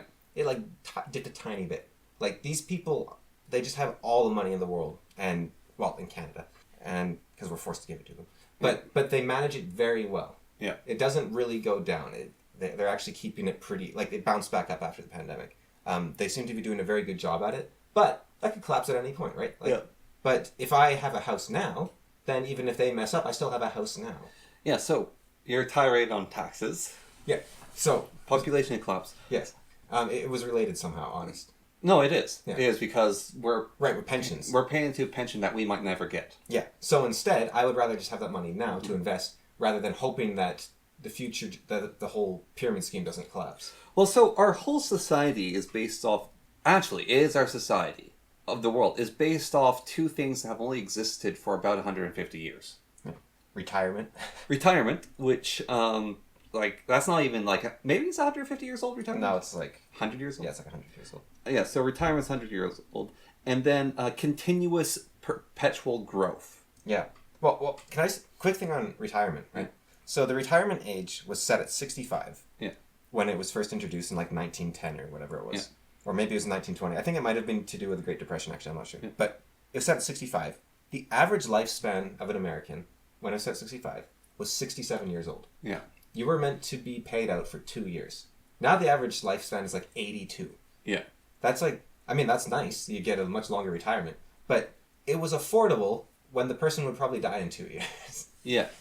When it's 20 years. Well, not even on that. So you didn't stop working in the past. Like a Thatcher. Yeah. You just go until you die. Would thatch until you're dead. Or he couldn't work anymore. Yeah. And get looked after by your weird grandpa who lives in your attic. Yeah. It's like, yeah, I'm looking after my dad's dad in my attic. Yeah. And he like scream at you to come change his bed linens. But actually, like you see it in Japan, right? It's not really like that most of the time. It's like, you're doing fine until the last couple months and then... Well, even then, like there's those, the taxi drivers in Japan Yeah. are old men. Yeah, but they're not feeble or anything, Yeah. right? Like, what seems to happen in places where people work until they die is they're actually healthy and able to take care of themselves until like the last month or two before death, basically. Yeah. Like, they're good to go until that point, right? Yeah. Yeah. They don't fall apart like... Well, I wonder... The boomers were very... And, like, the people before them, very unhealthy. Like, I don't know if you... I don't remember who did the video. But they were talking about, like, why do people in old photos look older? Like, you see a picture of someone, like, this guy's only 20, and you're like, whoa, he looks way older than me, right? Yeah. But then I saw someone... They took that, and they took a photo from, like, the 70s or 1880s. Yeah. And the 20-year-old looks like a 20-year-old now. Yeah. There was like 100 years where people were aging like way too early. Like they were not looking good. Yeah. And so I think the whole like old creaky bones might actually be like a blip in history. Yeah. So back to it. So retirement hasn't existed for that long. It's kind of this weird concept. Yeah. Also, the way our economy works right now, like part of retirement is looking at like you work a factory job, you can't work anymore. Yeah. Like let's go to a classic old person profession, being a professor. Yeah. Oh, they've got tenure. Yeah. You have like the 90-year-old crazy guy. Yeah. He can keep teaching because he's not physically or his body can handle it. And then even then it's like, oh, I'm a data clerk entry. You have to make sure your desk is ergonomic. Maybe, like get an exercise ball to sit on or whatever. I don't know. But they can keep doing data entry well into their 70s. I mean, do they want to? Maybe not because they've been promised retirement. But so that's the one thing. The retirement's this weird thing in history which I don't think will stick around. Yeah. I think what will happen is people will switch jobs instead because there's also the loss of company loyalty. I think it's like you just go to a gentler... You go to a gentler... Like there's a old lady who works at a grocery store. Yeah. And... It's just fun. It's just... She's pays on, the bills. Yeah, she's on her pension. Yeah. At this point. Just gets her a little bit of extra money. Yeah. When I worked at a greenhouse, half the staff were old women who would work one day out of the week.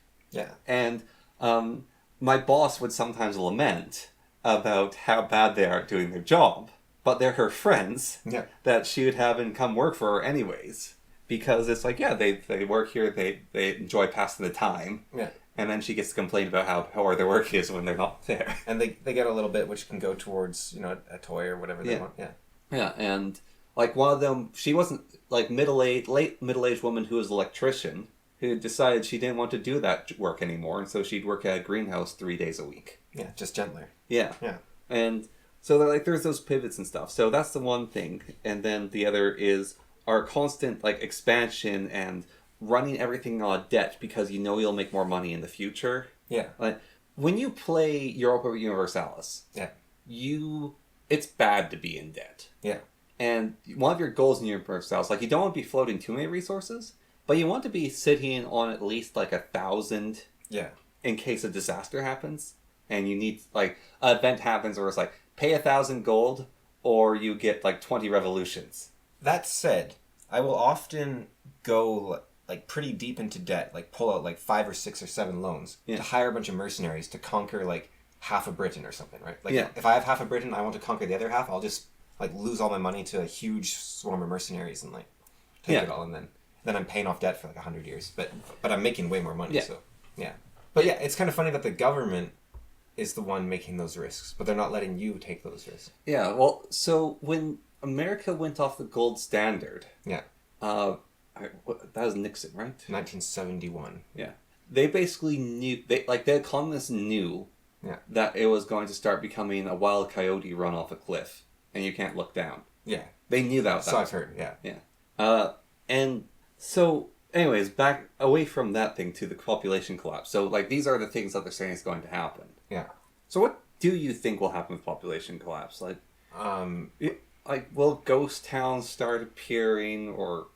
Well, so between 2021 and the third quarter of 2024, the Yukon experienced 15% population growth. Yeah. So, bring on the collapse, which is a lot. Yeah.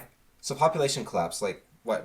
So replacements 2.1, we're down at like even if we were having one kid for every couple on average, you're having your population every generation, right? Like, I think if we have the population right now, it would go back to what it was when I was a kid, basically. Like, that's not a ghost town. That's just, you actually can go out on the street without being afraid of getting hit by a car again, right? Yeah. And I think a lot of places are like if it's an uneven collapse, then, but if it's based around birth rate, I don't think it would be uneven. I think it would be fairly even. And it would probably be, I imagine, places that are denser and higher population would have even less kids, so I think it'd probably even out, right? Like, you got a lot of room, you got a bunch of land, you're like, yeah, I'll have a bunch of kids help me out with the land, that sort of thing. So I think it would probably even out. I also think what might be interesting, and I don't know if we could ever come to it as a conclusion, because humans are never stable enough, really, but we might have to at some day admit that, we're animals, and you look at, like, the hare lynx cycle, for instance, where the population goes up, like, 10 times its low and then collapses back down. Yeah. And it's not like, they're all going extinct. The lynx and hare are all going extinct. It's just very natural. Like, it happens all the time. And I think maybe humans do that on a meta scale as well, to a degree, right? Yeah. But, well, so there's a lot of studies which is animals in high stress environment don't have young. Yeah. And it's like, why aren't people having kids anymore? Yeah. And I think, on the economic front, like, I think it would definitely be disruptive to the whole pension thing, obviously. Yeah. Like, it's hard to... Because if you have half as many people, then each of the new generation has to pay twice as much to keep the whole thing going. Yeah. So I think easing out of it somehow, or just shutting it off, like, the boomers are the only people that ever benefit. Yeah, well, there's also a very sad statistic about the boomers, right? They might be the only generation beyond, like, the people before them. Like, so if there's been 3 generations, I guess. Yeah. But they might be the last to really benefit from it. Maybe Gen X will get it. But the boomers are also the group with the highest, like, the fastest increasing rate of homelessness. Really? Yeah. They're also becoming homeless at a faster rate than any other generation. So it's kind of depressing. They're Don't they also have, like, the most wealth yes. of any generation? Yes. So there's an uncharitable way you can look at it, and there's a more charitable way. So the uncharitable one is that they took all the wealth and then they completely squandered it. Yeah. And now they have nothing left because they were relying on their pension, and they just raped and pillaged the earth and the next generations for their own gain, and now they're reaping what they sowed, and they just completely wasted everything. Another way to look at it is that just because they're the richest doesn't mean all of them are rich. Yeah. And it could be just, as you see, so I've heard anyways, again, everywhere. Well, okay, no. I think this is true, but I think there's also multiple ways to look at this. Wealth is being accumulated more and more into individual people, right? Yeah. So I'll say that's probably true. But that doesn't necessarily mean that's bad. Like, if, for instance, let's say Bill Gates had 99% of the wealth on Earth. Yeah. Like, he basically had all the money. But everyone else on Earth had more money than they knew what to do with, and were not just money, but actual resources, right? Yeah. Like, you had all the land you could want, you had all the food you could want, you had all the shelter you could want, you could whatever you want. But Bill Gates has 99% of everything. It's like, who cares? Yeah. It's like, let him have... Like, he can't spend the money he has now. If he had 99% of it, like, it's like, whatever. I don't care. And so, just because that's what's happening doesn't necessarily mean it's a bad thing, but it does sound... That, again, the uncharitable version is that there's a couple boomers sucking the wealth out of everyone else and leaving the rest to dry. Well, so one of the things that is kind of... I want your thoughts on this. So you know how Africa's population is always increasing ridiculously? Like, well, I know, like, Nigeria is growing really fast. And So... I don't think, like... I think a lot of, like, the south western places aren't growing. Yeah, there's it's all, like, Central and North Africa, right? Yeah, so... one of the things to look at with that is Africa's population shouldn't be growing the way it is. If you purely economically look at it logistically. Yeah. Wow, that was a lot of word salad. If you look at it logistically. Yeah. We'll get rid of all the others. If you look at it geometrically and theologically. Yeah. If you look at it logistically, the amount of food that Africa produces cannot support the amount of people they have. Right. Africa simply does not have enough food production to support their current population, much less their population boom. Yeah. One of the other things about Africa is we have a lot of things that go on about these children are starving in Africa. The Bono, every time I clap, an African child Somebody dies. stop it. And then a guy in the back from Scout screams at him, stop clapping. Yeah. Or someone stop him. For $1 a day, you can feed an African child. Yeah. So, you're poor. Yeah. And you have 8 children. Yeah. It's the 1800s. Yeah. So you've actually had 16 children. Yeah. 8 of them have died. Mm-hmm. And by the time the rest are grown up, you have about 4 left. So in Africa right now, they have 16 children. None of them have died, or maybe 2 of them have died, because they have amazing medical support. And there's a guy in Canada for $1 a day feeding your kid. Yeah. Well, you know what also happens is that when you send food to Africa, you undercut the local farmers. Yeah. And thereby they have no reason to be farming, and so the farming economy dwindles. Yeah. So what I think we should actually do, instead of donating food to Africa, is we should go to Africa, to the local farmers. We should buy up all their food and take it away from Africa. And that will encourage more farmers. And then whenever these farmers create food, we also buy that food. And just all the food being produced in Africa, we take away from them. And that will give the greatest possible benefit. Well, you could even do something like that, of actually buying the food from them. Yeah. And so it's economical. But you don't want the situation where there are those places where they produce a bunch of food, but their people are starving because they sell it all. But that's my joke, was you just take everything. That happened to Ireland. Yeah, that sounds bad. Yeah, so you don't want to do that. No. I don't think you should buy any, really, probably. No. So there's that problem there. But Africa is basically why there are so many Africans, why their population is the fastest growing in the world, is we're feeding them. Right. But they're still in a society which is the hyper growth to, like, you have a lot of kids because your kids die and you can adjust to it. Right. But there's no counterforce to that. There's no counterforce, there's no infrastructure for it. And so basically Africa, it's kind of terrifying where if other countries like the UK is getting increasingly poorer, but let's say Canada gets to a point, because even like in the 80s and 90s, the Western world was incredibly rich. Yeah. And because they were incredibly rich, they saw they could give away their money. Yeah. We're starting to realize we're not as incredibly rich as we were, even if in some ways we were actually richer than we were then. Yeah. It doesn't feel like we're as rich as we were. And a lot of people don't want to give away as much anymore. Yeah, actually, I want to quickly... Some people will say, we're richer than ever because we have phones and Netflix, and it's like, is that wealth? Yeah. Yeah, that's... I don't think it I think the feeling's definitely a part of it. Yeah, I don't think... But I think a bunch of plastic junk doesn't actually...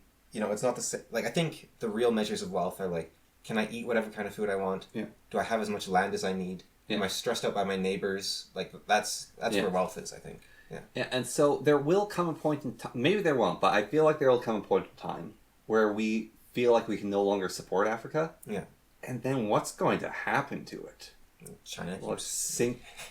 Well, China will... that's one of the reasons why we're still trying to support them. Like, it's become a more practical thing, is we don't want China to come in. Well, China's already there, right? Yeah. They build ports in Africa all over. And then do you know about the City of Dust documentary? No.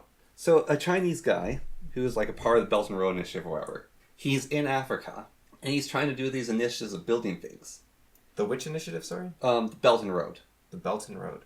Or Belt and Road. It's... China goes to an African country, builds infrastructure to them, and then says, okay, we'll give this to you, but we own this port for 9 years. So that's the Belt and Road Initiative. China's been doing that for centuries. And it's sort of a play off the Hong Kong being owned by the UK for 99 years. Well, I mean, China's been doing it before that happened. Like, it's been... Like, in the 1400s, China was doing that. Well, they didn't do it for the 99 years. Or maybe they did, I don't know.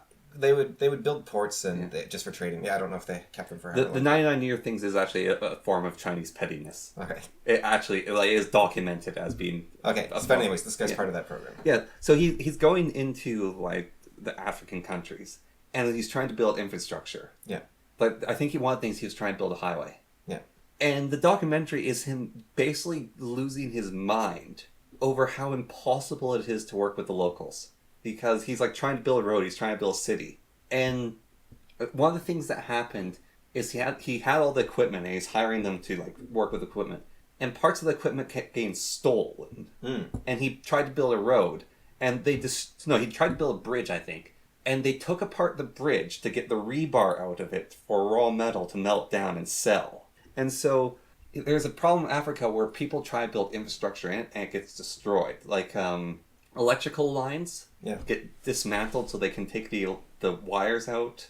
Often bridges will get built in Africa, and like happens over and over again. So a wooden bridge was built, and like a bridge engineer came there and built the bridge, and they took the bridge apart to burn for firewood.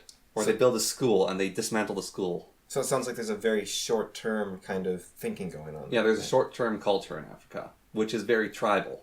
Because one of the things that we did with Africa is I say we pejoratively, the Europeans came to Africa, and there's a bunch of split-up tribes and small kingdoms. They took them over and turned them into large states, large colonial states. Right.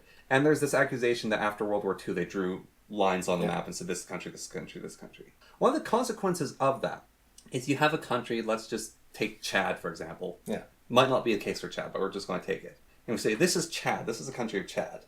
Inside Chad, there are 20 different nations whose whole history is being at war with each other and supporting their own nations. So when you're saying they're tribal, you mean like they don't care that these guys are getting a bridge because they're not us. Like we are whatever tribe and they are whatever tribe. So we're going to take their stuff. Yes. Because they're our enemy tribe. It's like... It's not even they're our enemy tribe. It's, okay, so we built this bridge. Yeah. And it benefits both you guys. Yeah. Okay, but it could benefit us more right now by taking this bridge. Yeah. And we want to do it before they do it. Yeah, because we're not all Chads here. We're two different tribes. Yeah. Yeah.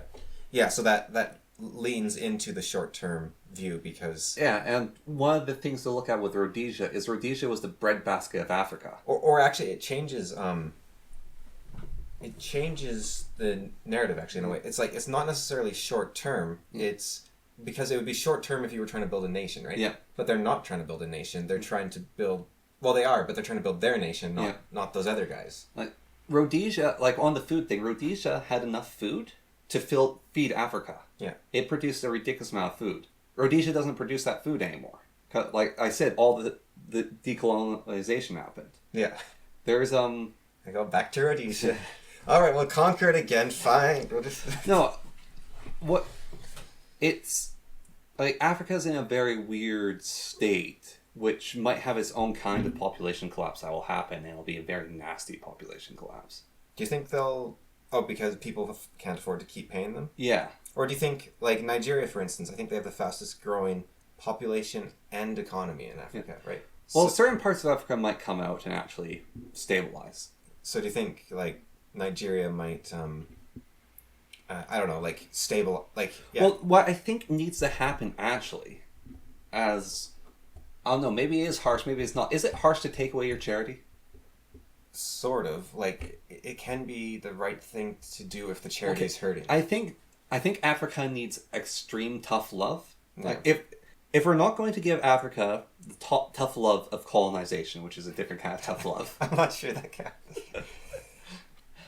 If we're not going to...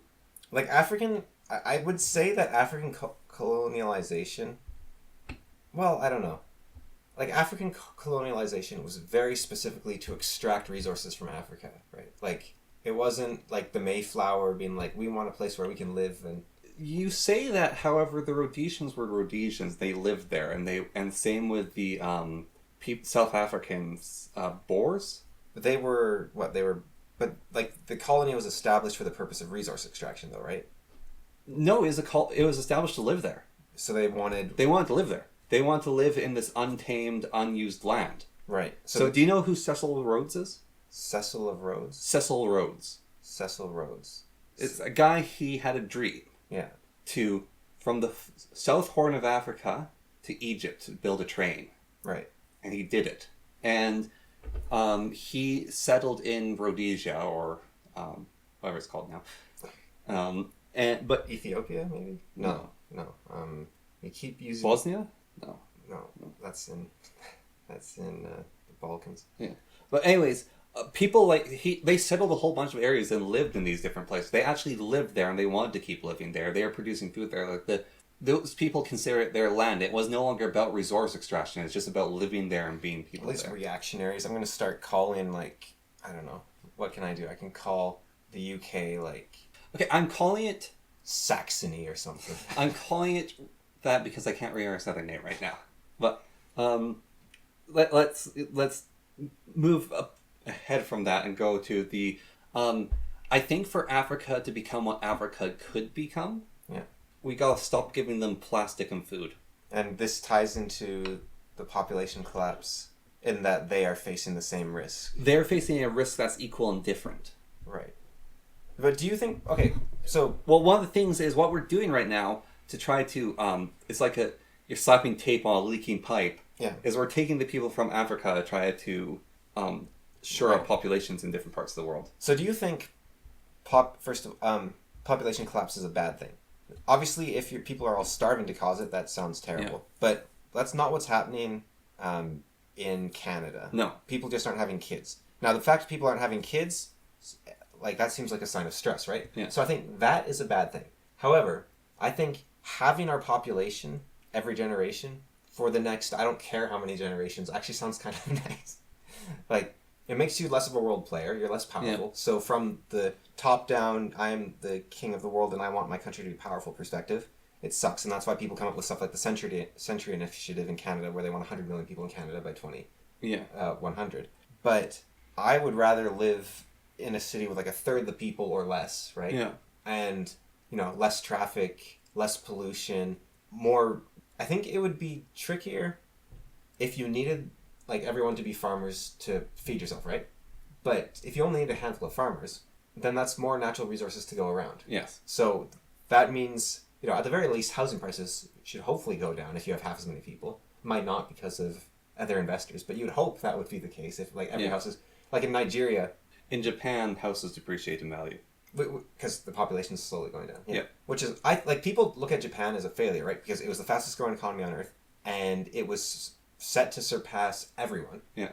And then they stopped. And they just slowly, their GDP has been declining over the last 30 years.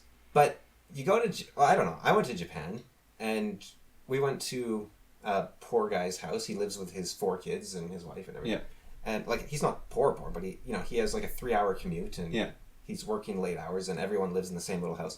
But he wasn't I was just walking through a residential area here. It was way more crowded than Japan.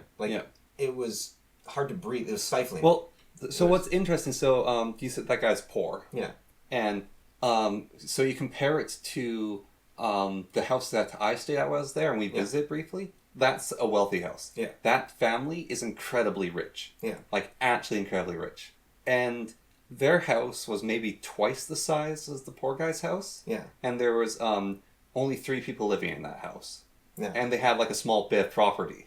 Now contrast that to what we consider rich here versus poor, a rich person's house here and how massive the property is. But there's not much disparity, really, I guess, if you look at it. That's what I'm saying. There's not much difference between this hyper-rich family.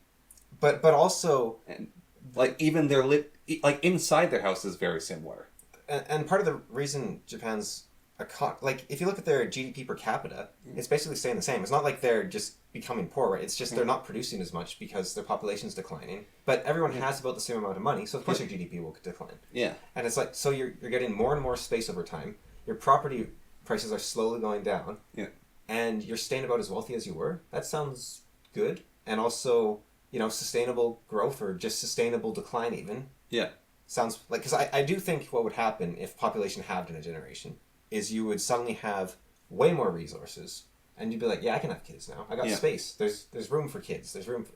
I don't think it would be a permanent thing unless there is that endocrine researcher who scares me where she's found fertility has halved worldwide. It's not... And by fertility, I don't mean people having kids. It's actually the potential to have kids has halved worldwide. Like, the chance of a conception actually taking place is halved, basically. Yeah. That is the kind of problem that could actually be like, okay, we're all going to die in 2 generations because... Yeah. But that's not one you solve with, like, oh, you got to have kids. That's just, you're doomed. Like, you need to find a cure. Yes. And that one is scary because, like, there's, 9 billion people almost on Earth now, right? Yeah. You could lose every person on Earth in a single generation if no one has kids. Like, it's not... Like, it feels stable because, 1.1 replacement rate, it's like, yeah, it halves every generation. That lasts for centuries. Yeah. But if no one has kids, it's over. Like, you actually have to have at least one. So that one's kind of scary. But yeah. Well, I wonder if we had, like, a massive population collapse, so to say. Yeah, if fertility would go up. Well, yeah, and then it's like, does the research, it's like, oh, people are fertile again. There might actually be different factors. There might be a limiting mechanism, like stress or just, Well, so... The ways people smell actually shows immune system compatibility. Like, people will smell, like, their natural scent will smell better if they have an immune system that's more different from yours. Because then you can have, healthier offspring, basically, right? So, locusts are really cool. Like the bug? Yeah. Because they're not always locusts. They're sometimes these weird grasshopper creatures. Yeah. And they've got these little spurs on their body. And when there's thousands, hundreds, millions of them in an area, they're all rubbing against each other and the spurs keep getting tickled. Yeah. And if those spurs are tickled too many times in a short enough period of time, suddenly all these grasshopper creatures go completely still. Yeah. And they molt? And they molt, and their body liquefies and mutates. And they get these giant permanent wings. Right. And these super mouths. And they turn into these massive swarms. So that's what the Georgia Stone was warning about. If you have more than 50 million people, the chance of people molting into these giant devouring swarms... I'm not saying that they molt into, but basically what a researcher did is they tickled a locust grasshopper until it turned into a locust. Yeah. But there might be a thing with animals which isn't quite as drastic, because bugs are usually quite drastic in how they do things. But like you said, like the hare and lynx population, like there's too many hare in an area. Yeah. And their fertility drops. Yeah. Because they don't want to have kids anymore. Like, there might be a research thing, but there might be a deeper genetic thing, which makes it so they actually have less young. And that might be a thing with people as well, where there's a bunch of people in the area. Yeah. Well, I think with the hares, it tends to be starvation-based, right? Yeah. But that's also a side effect of having too many people, right? Yeah. There's no resources, so y'all starve. Yeah. So it's kind of... And so there might be a trigger in people, which is, I don't want to have kids, there's too many people near me. But yeah, I think with Africa, I haven't noticed... the stats on like mass African migration, I know Europe it's a bit more common, I think. And, well, there's a big ocean for them coming to. And I know there's a lot of Eritreans in Canada, and that was actually I was at the library yesterday, and doing some research, and I don't know.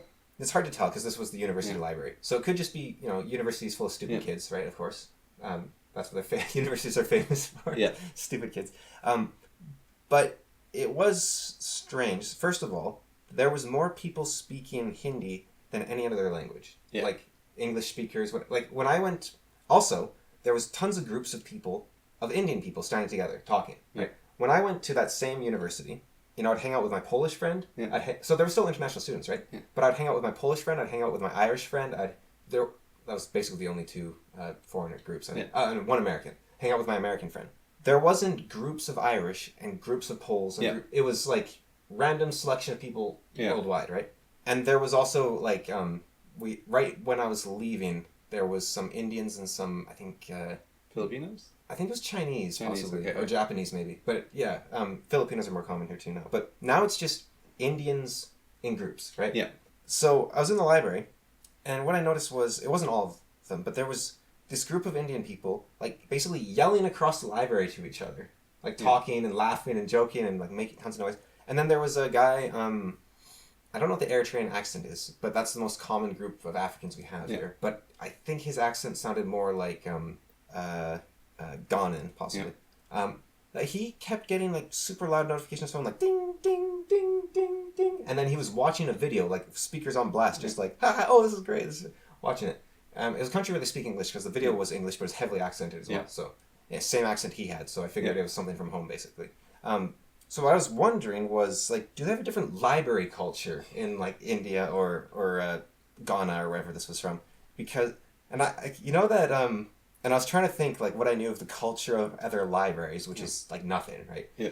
But all I could think of was that Chinese guy from, like... Hey, this is library! This is library! So, when I go to our game center, which is basically a massive gym facility, I go on the running track. And the running track overlooks the soccer play field and the basketball play area. Yeah. And basketball also has, like, volleyballs quite often played in.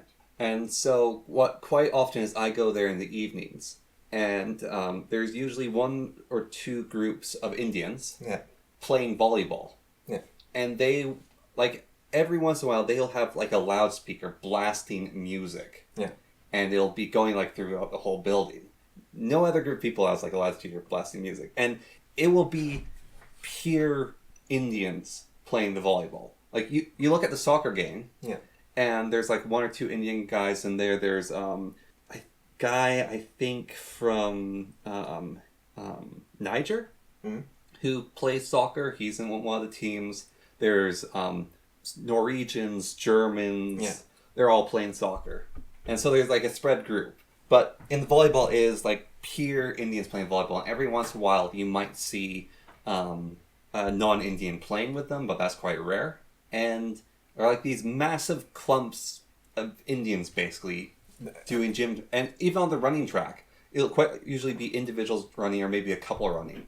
Then there'll be like 4 Indians running in a group that completely block the lane, talking to other being loud, or there'll be an Indian guy on his phone talking while he's running quite loud.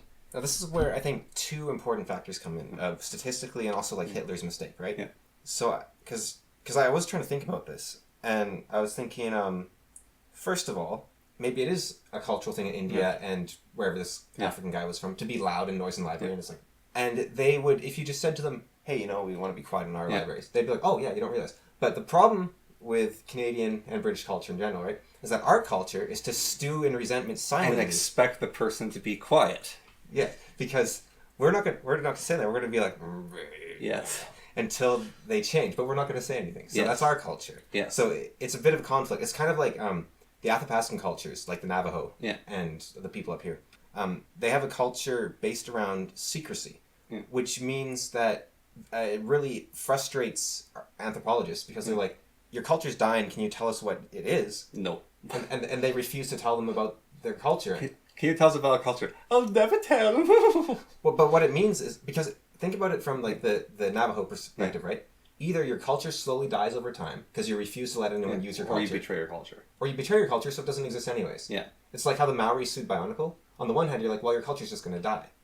But on the other hand, maybe it does die if they take the names for whatever reason, for whatever cultural reason. So like the Navajo, especially here, they're very secretive, and it's like, the English culture is kind of similar in that it's like, you just don't say when you're upset, you just expect the other person to know that you're upset, which is probably a bad thing. Yeah. So maybe there's something to learn there, right, from those guys.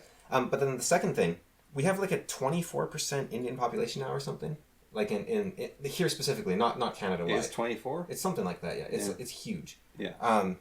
Maybe it's not that high, but I think it is something like that. It's massive. So, well, let's say, even if it's 10% or 15%, right? Like, it's huge, right? So we'll go with that for the moment. I think it is like 24 or something, though. But yeah, anyways, let's say it's only 10%. That's a massive chunk of the population, right? Yeah. Like 10%, which means there is going to be obnoxious people. Yeah. It's a random selection of people. Yeah. Some of them are going to be obnoxious. And if a significant portion of your population is Indian, then you've increased the odds that the Indians are going to be obnoxious, right? Like what was the survey? I think we have 70 Jews in the Yukon, right? Yeah. So the odds, if 1 in 1,000 people is really obnoxious, there's not going to be any obnoxious Jews, right? I think one of the... Because that was the thing in Germany with Hitler's time. There was a lot of Jews. I think one of the strikes against the Indians, though, and this is partly them just being new arrivals, but is that they are staying in homogenized groups and not speaking English. Yeah, well, that one is definitely... Like, I see, like, the Filipinos... Yeah. You walk by them and you see them, they're talking in English. Yeah. Like and I even saw like Chinese guys and Filipinos. Yeah. They hang out in the university together. Yeah. And they're all speaking English. And then it's funny because it's like this little Filipino woman, right? And so they have these very cutesy, like their English accent is very cute. Yeah. And so she's like, bye bye, you have fun. And guys, and so she's being very like to her like Chinese friend or whatever. Yeah. But yeah, the Indians, they're all speaking like Hindu or whatever the language is. Yeah. And I went into the bathroom. There was like 3 tall Indian guys is standing in a circle. None of them were like there was no one there waiting for anything. They're just standing there talking in like I assume Hindu or Hindi. Yeah, Hindi. Hindi. Yeah, not they're speaking in Catholic to each other. Yeah, so they're all standing this. It's their fault for having the language and the religion be so close in name. But so they're all standing like right next talking. It's like a drug trade going on here. What's going? Like, that's what I'd assume if it was like. So I'm in the bathroom. I'm sitting there. I'm like, I don't know what's going on. Yeah, I've told the story before, but I had the class. It was an English class. Yeah, and the group they didn't speak English. So and my English teacher was going mad. Like you actually like. Now I will say when I got out of the bathroom, the one guy leaning against the sink. He got upset. Oh, sorry. And he like moved out of the way. Like very polite. But it was just kind of like, why are you guys lurking in the bathroom? It's creepy. Yeah. Like, can you not? Like I don't care who's lurking in the bathroom. That's something else. Most interactions I've had with Indians have been good. Like one of them tried to have me commit a crime, but he's still very polite. And most interactions they're polite or they're respectful. It's just not what we consider respectful, but if you actually interact with a person and talk with them, and they understand you, they're going to be respectful.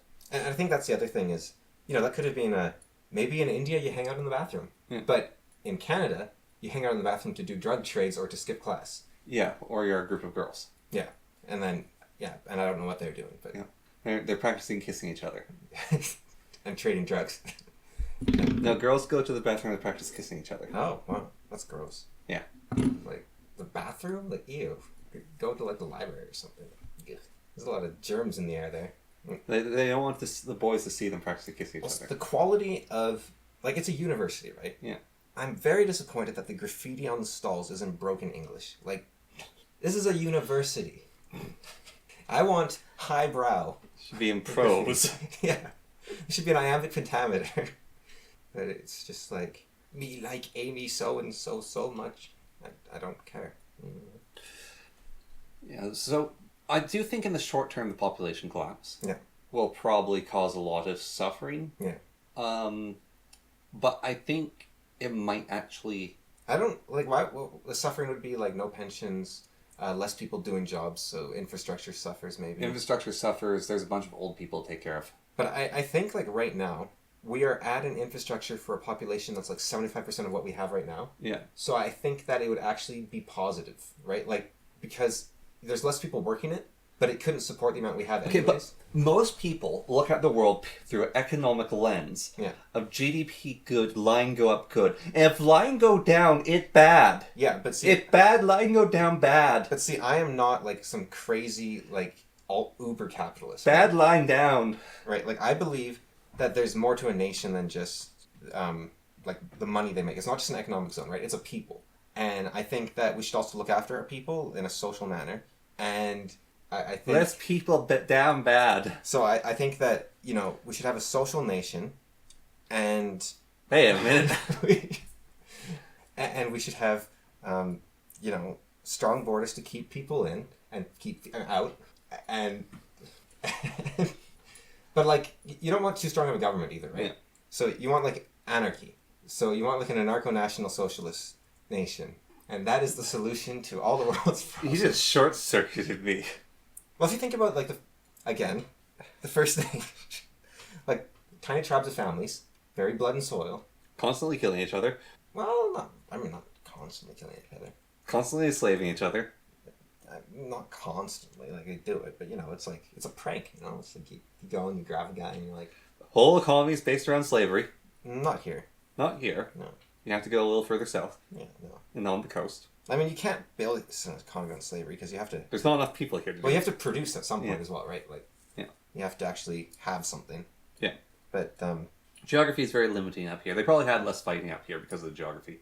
Well, there was still fighting, but there was... But I'm saying they probably had a less. Maybe. There was some like, there just wasn't many deaths because there was, like, no people. Yeah. Because it was, like, it's one of the harshest places on Earth, and it was, like, the Little Ice Age. Yeah. When Europeans first came here, so it was, like, even harder. Yeah. So the people that survived were, like, a lot of the stories you read... And they have to deal with werewolves. A lot of the stories you read about the the European explorers...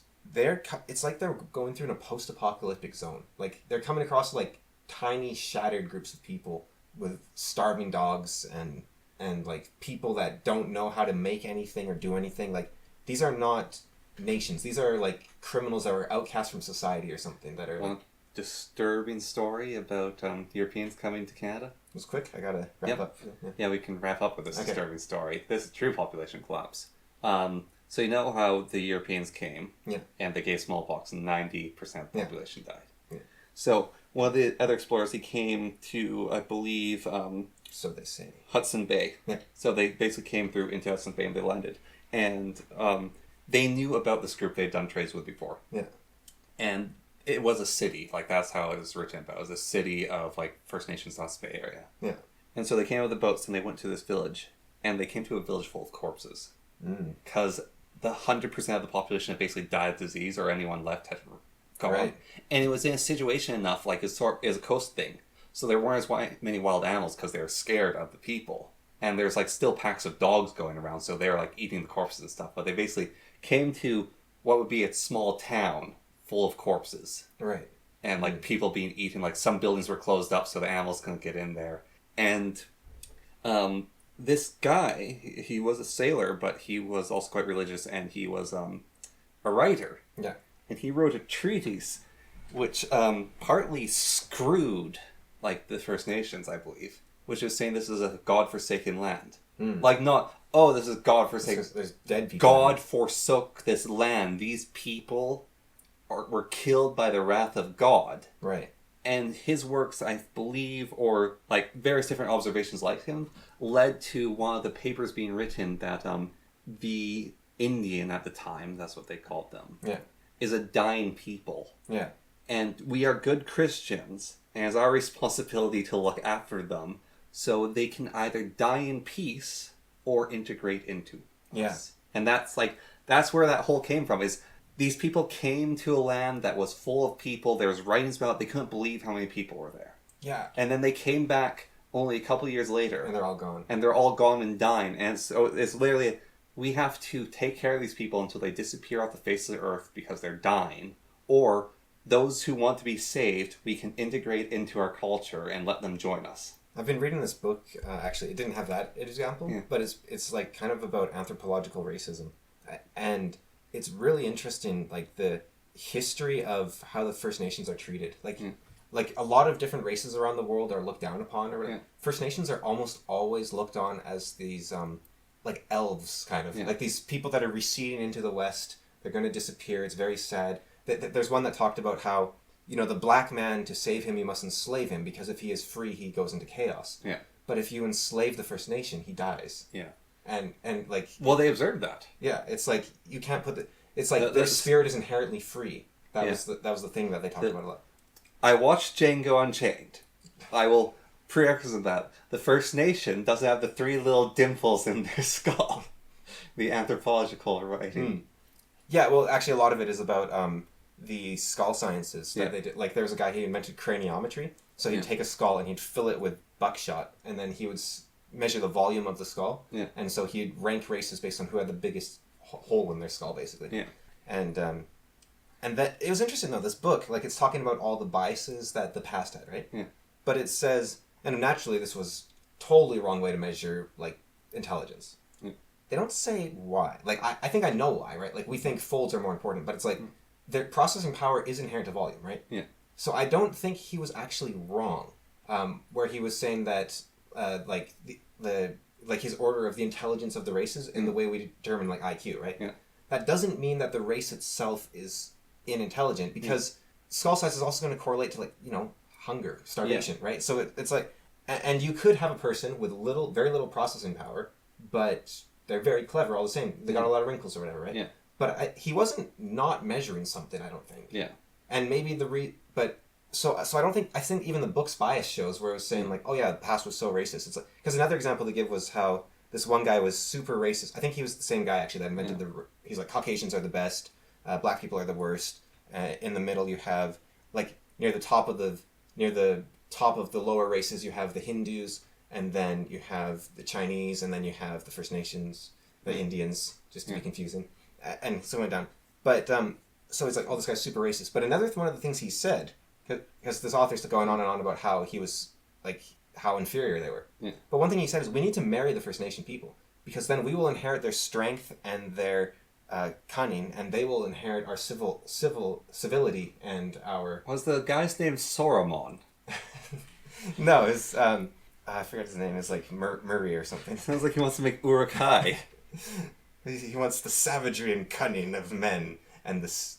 What do orcs really contribute? The brute strength of the orc. Aren't men stronger than orcs? Orcs are strong despite their small size. Right. So if you have these creatures that are about as strong as men, but they're smaller. So if you put it into a man-sized thing, it's going to be really strong. But I guess. But my point being there, with his Urukai master race, was that he thought the First Nation had something to contribute. Yeah. He wasn't just like, oh yeah, they're inferior. So just because he's saying they're less intelligent, like, is that a modern... I don't know, but it might be a modern thing that we view intelligence as the be-all and end-all, right? I think it partly is that we view it as be-all and end-all. Because it's like... Like, the father of DNA got his Nobel Prize taken from him and his college thing from him. Right. And because he still stands by his beliefs that different races have different IQs. And... Yeah, I mean, they probably do. But the other interesting thing, it might not be racially related. Yeah. It might be, like, regional, right? Yeah. Like wealth and whatnot. Because in the time of this Murray guy, or whatever his name was, Chinese were considered super stupid. Yeah. That is not a stereotype we have now. No. Right? So things change. And like I said with the culture, the Germans changed on an instant. Yeah. It's like, can you really have an ethnic stereotype if it can change that fast? Yes. It's kind of like, this is the current stereotype of the culture. This is their dominant culture, but culture can change. Yeah. Like, instantly. That actually might make the English quite unique, because they have a very old culture. Yeah, but I wonder, like, if the stereotype about them, would that have changed? Like, they're these dominators, and now they're these people that get arrested by their own police for posting mean things. I don't know. But yeah, you're just because I guess what I'm getting at is just because a person's British or German doesn't mean they're going to be fat and lazy or they're going to want to conquer the world for spices, right? Yeah. Like, what they do at the time will be in vogue for like a decade or two, or maybe a century, but it can change instantly. I thought of a visual meme. Yeah. Which is, so there's this guy in some countries, like, wrapped up in clothes, there's desert around him. He sticks shovel in ground, pulls out, and oil comes spilling out. And immediately American, like, war machines show up. Yeah. They plant an American flag there. Yeah. Then one of the Americans, like, tastes the oil. Like, this tastes like cinnamon. And then just a British naval galleon just goes up onto the shore, a bunch of redcoats pop out. But again, like, Americans were once isolationists. They're becoming isolationists again. Yeah. So it is interesting. Like, they were hobbits, and then they were like super warlords. And now they're becoming more hobbity again. Yeah. So that is and British. I mean, the Shire hobbits. Yeah. Yeah. But yeah, I gotta wrap it there. So take care and don't be racist. You can be racist if you want to. I'm not going to stop you. I mean, no. You are Hitler. That's the takeaway, right? Yes. Yeah. That's how World War II should be taught. Yeah. I don't know. All right.